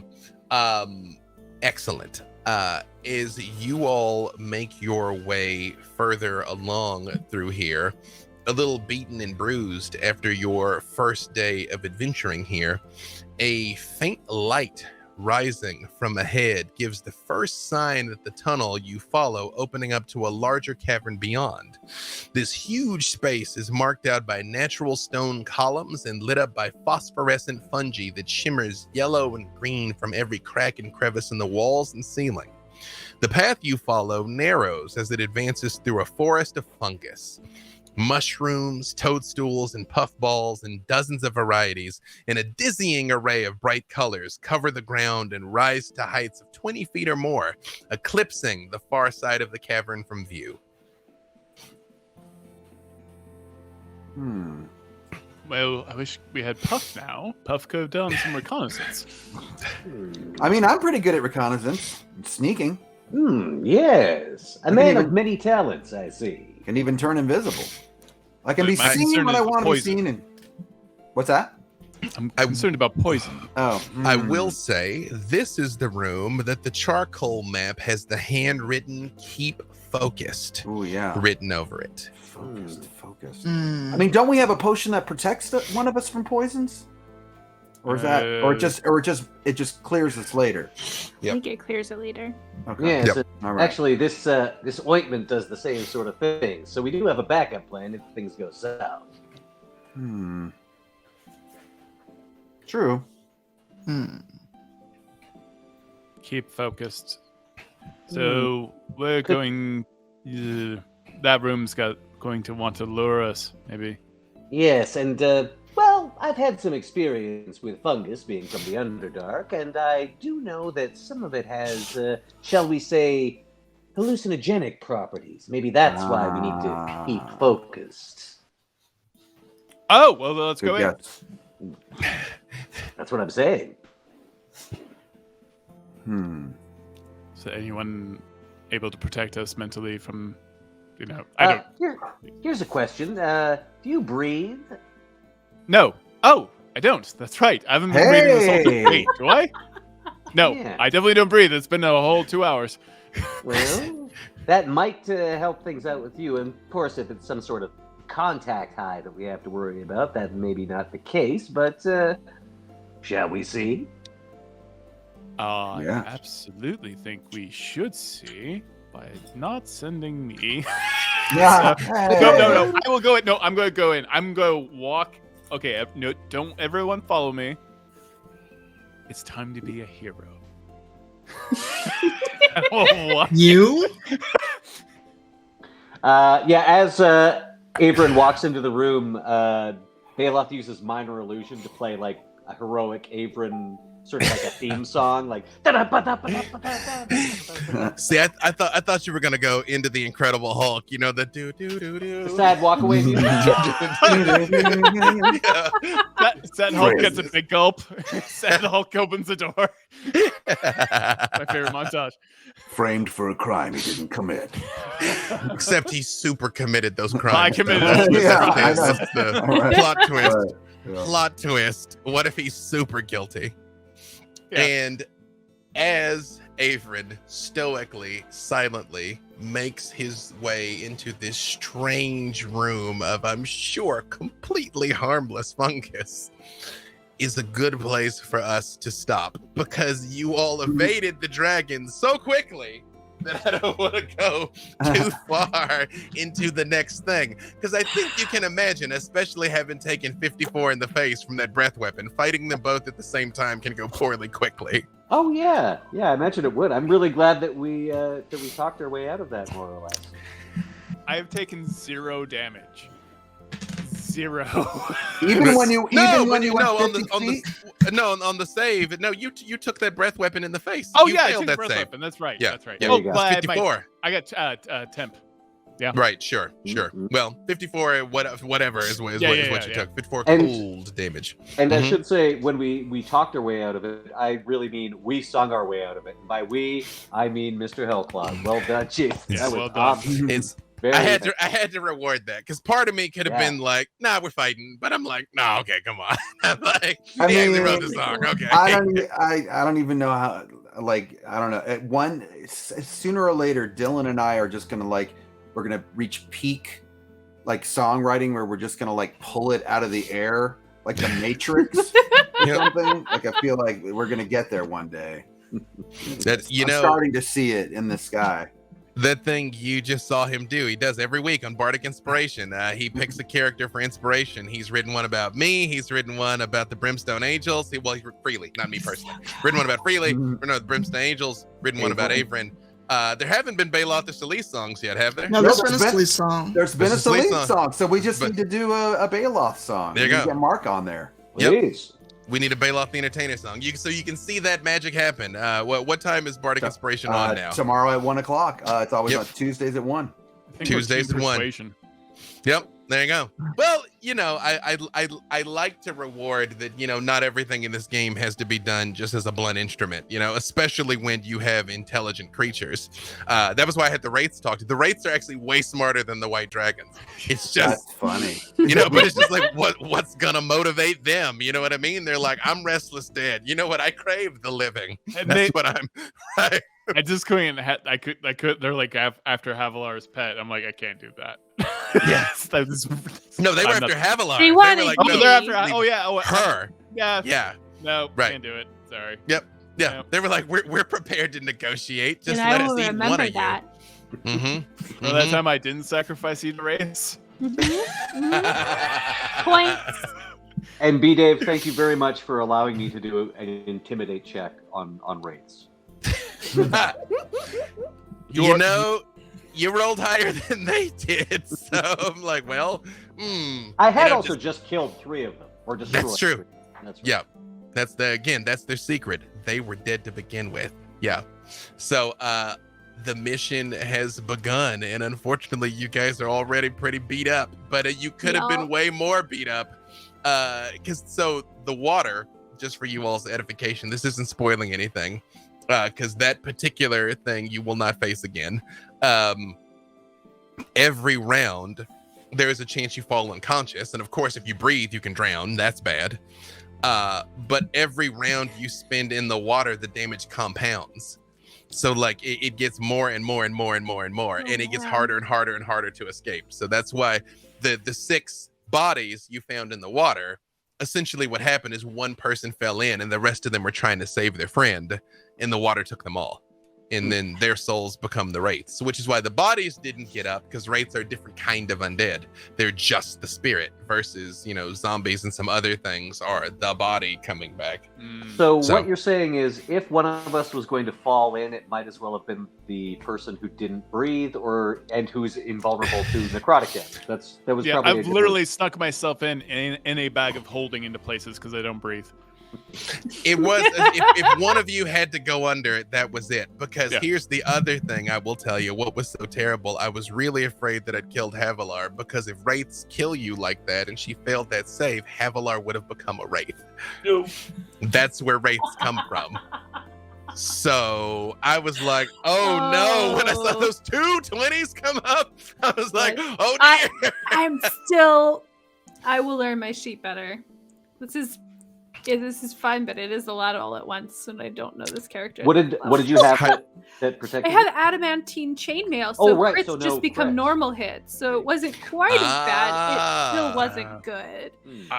But I completely forgot it did that until later. You know what was good? You soaking 95 points. Yeah. I mean, that hurt. I'll give you that. But I'm fine. Also, how dare you be, Dave? Put me up. Like, the one thing that can't hurt me, I can't hurt either. It's just like we're just going into a slap fight. The raid's just like, that it hurts, but you could insult each other, I guess. Yeah. Just a lot of cutting words, just over and over and over again on the wraiths. Yep. We just have to destroy each other's self-esteem. That's the only way to win this one. Yeah. You're like your dad was disappointed. No one's gonna come to your funeral, and the wraith's like, oh. No one did. Oh. You're like, because we didn't get one. Our bodies are still over here. Okay. So, with that being said, with the time we have left, let's tell everybody who you beautiful people are and where they can find you. And this time I'm going to start in the middle of the horn with Tanya so that she doesn't have to always go right in the middle. She's going to get to go first. So, who you are and where people can find you.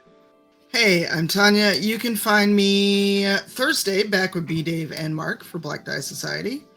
4 p.m. Pacific, 6 p.m. Central. Sunday, Revs Waterdeep, 10 a.m. Pacific, 12 p.m. Central, where we are in our 11th season. We have co-DMs for the first time in our show's history. And we're on our way to the Witchlight Carnival. So if you like Witchlight, you get it twice in 1 week. And then on my channel, I do a little bit of literally everything, playing a lot of New World and Far Cry. You can find me everywhere as Cypher of Tyr. Hey, and Mark. Hello, I'm Mark here. As mentioned, you can see me on the Black Dice Society on Thursdays at 4 p.m. on the official Dungeons & Dragons Twitch and YouTube channels. You can also hear me on Stitch of Fate, a podcast by night. We've just announced today we're coming back for Season 3 of our actual play Vampire the Masquerade campaign. And you can also listen to our most recent episode, which is a one-shot featuring my character, Max the Nosferatu, along with our very special guest, Mr. Lucky Yates of Archer. And as you might guess, because we had Lucky as a guest, this is a very comedic episode. In fact, it's set on Halloween night in 1984 at the height of the Satanic Panic, where Max and his friend Boxferatu go to a graveyard at midnight to play Dungeons & Dragons. Yes, we heard you like the RPGs, so we put some RPG in our RPG. And our Vampire the Masquerade characters play first edition Dungeons & Dragons, Advanced Dungeons & Dragons in 1984. It was really fun to do. They got to calculate that go. All right. Exactly. We did. And you can hear that wherever you hear the podcast. I have not forgotten the winners of the contest. I'm going to tell you here in just a second. Although, full disclosure, I super forgot the winners of the contest, then thought, wait, let me look up the winners of the contest. But first, Erin. Mondays, you can watch me on Concentration Check on twitch.tv/Dungeon Scrawlers, which is a co-writing show. Come and get some words done with me. You can listen to my podcast, Writing About Dragons and Shit, with B. Dave Walters and Torabettis, where we talk about writing and fantasy. You can watch us on Champions of Lore on twitch.tv/CNE Games on Wednesdays at 11, although not this week. We're going to take a break. And then on Dungeon Scrawlers at 6:30 on Wednesdays, an actual play show with a bunch of fantasy writers set in the Forgotten Realms. Excellent. Todd. I'm Todd Kenreck. I'm available where D&D is sold.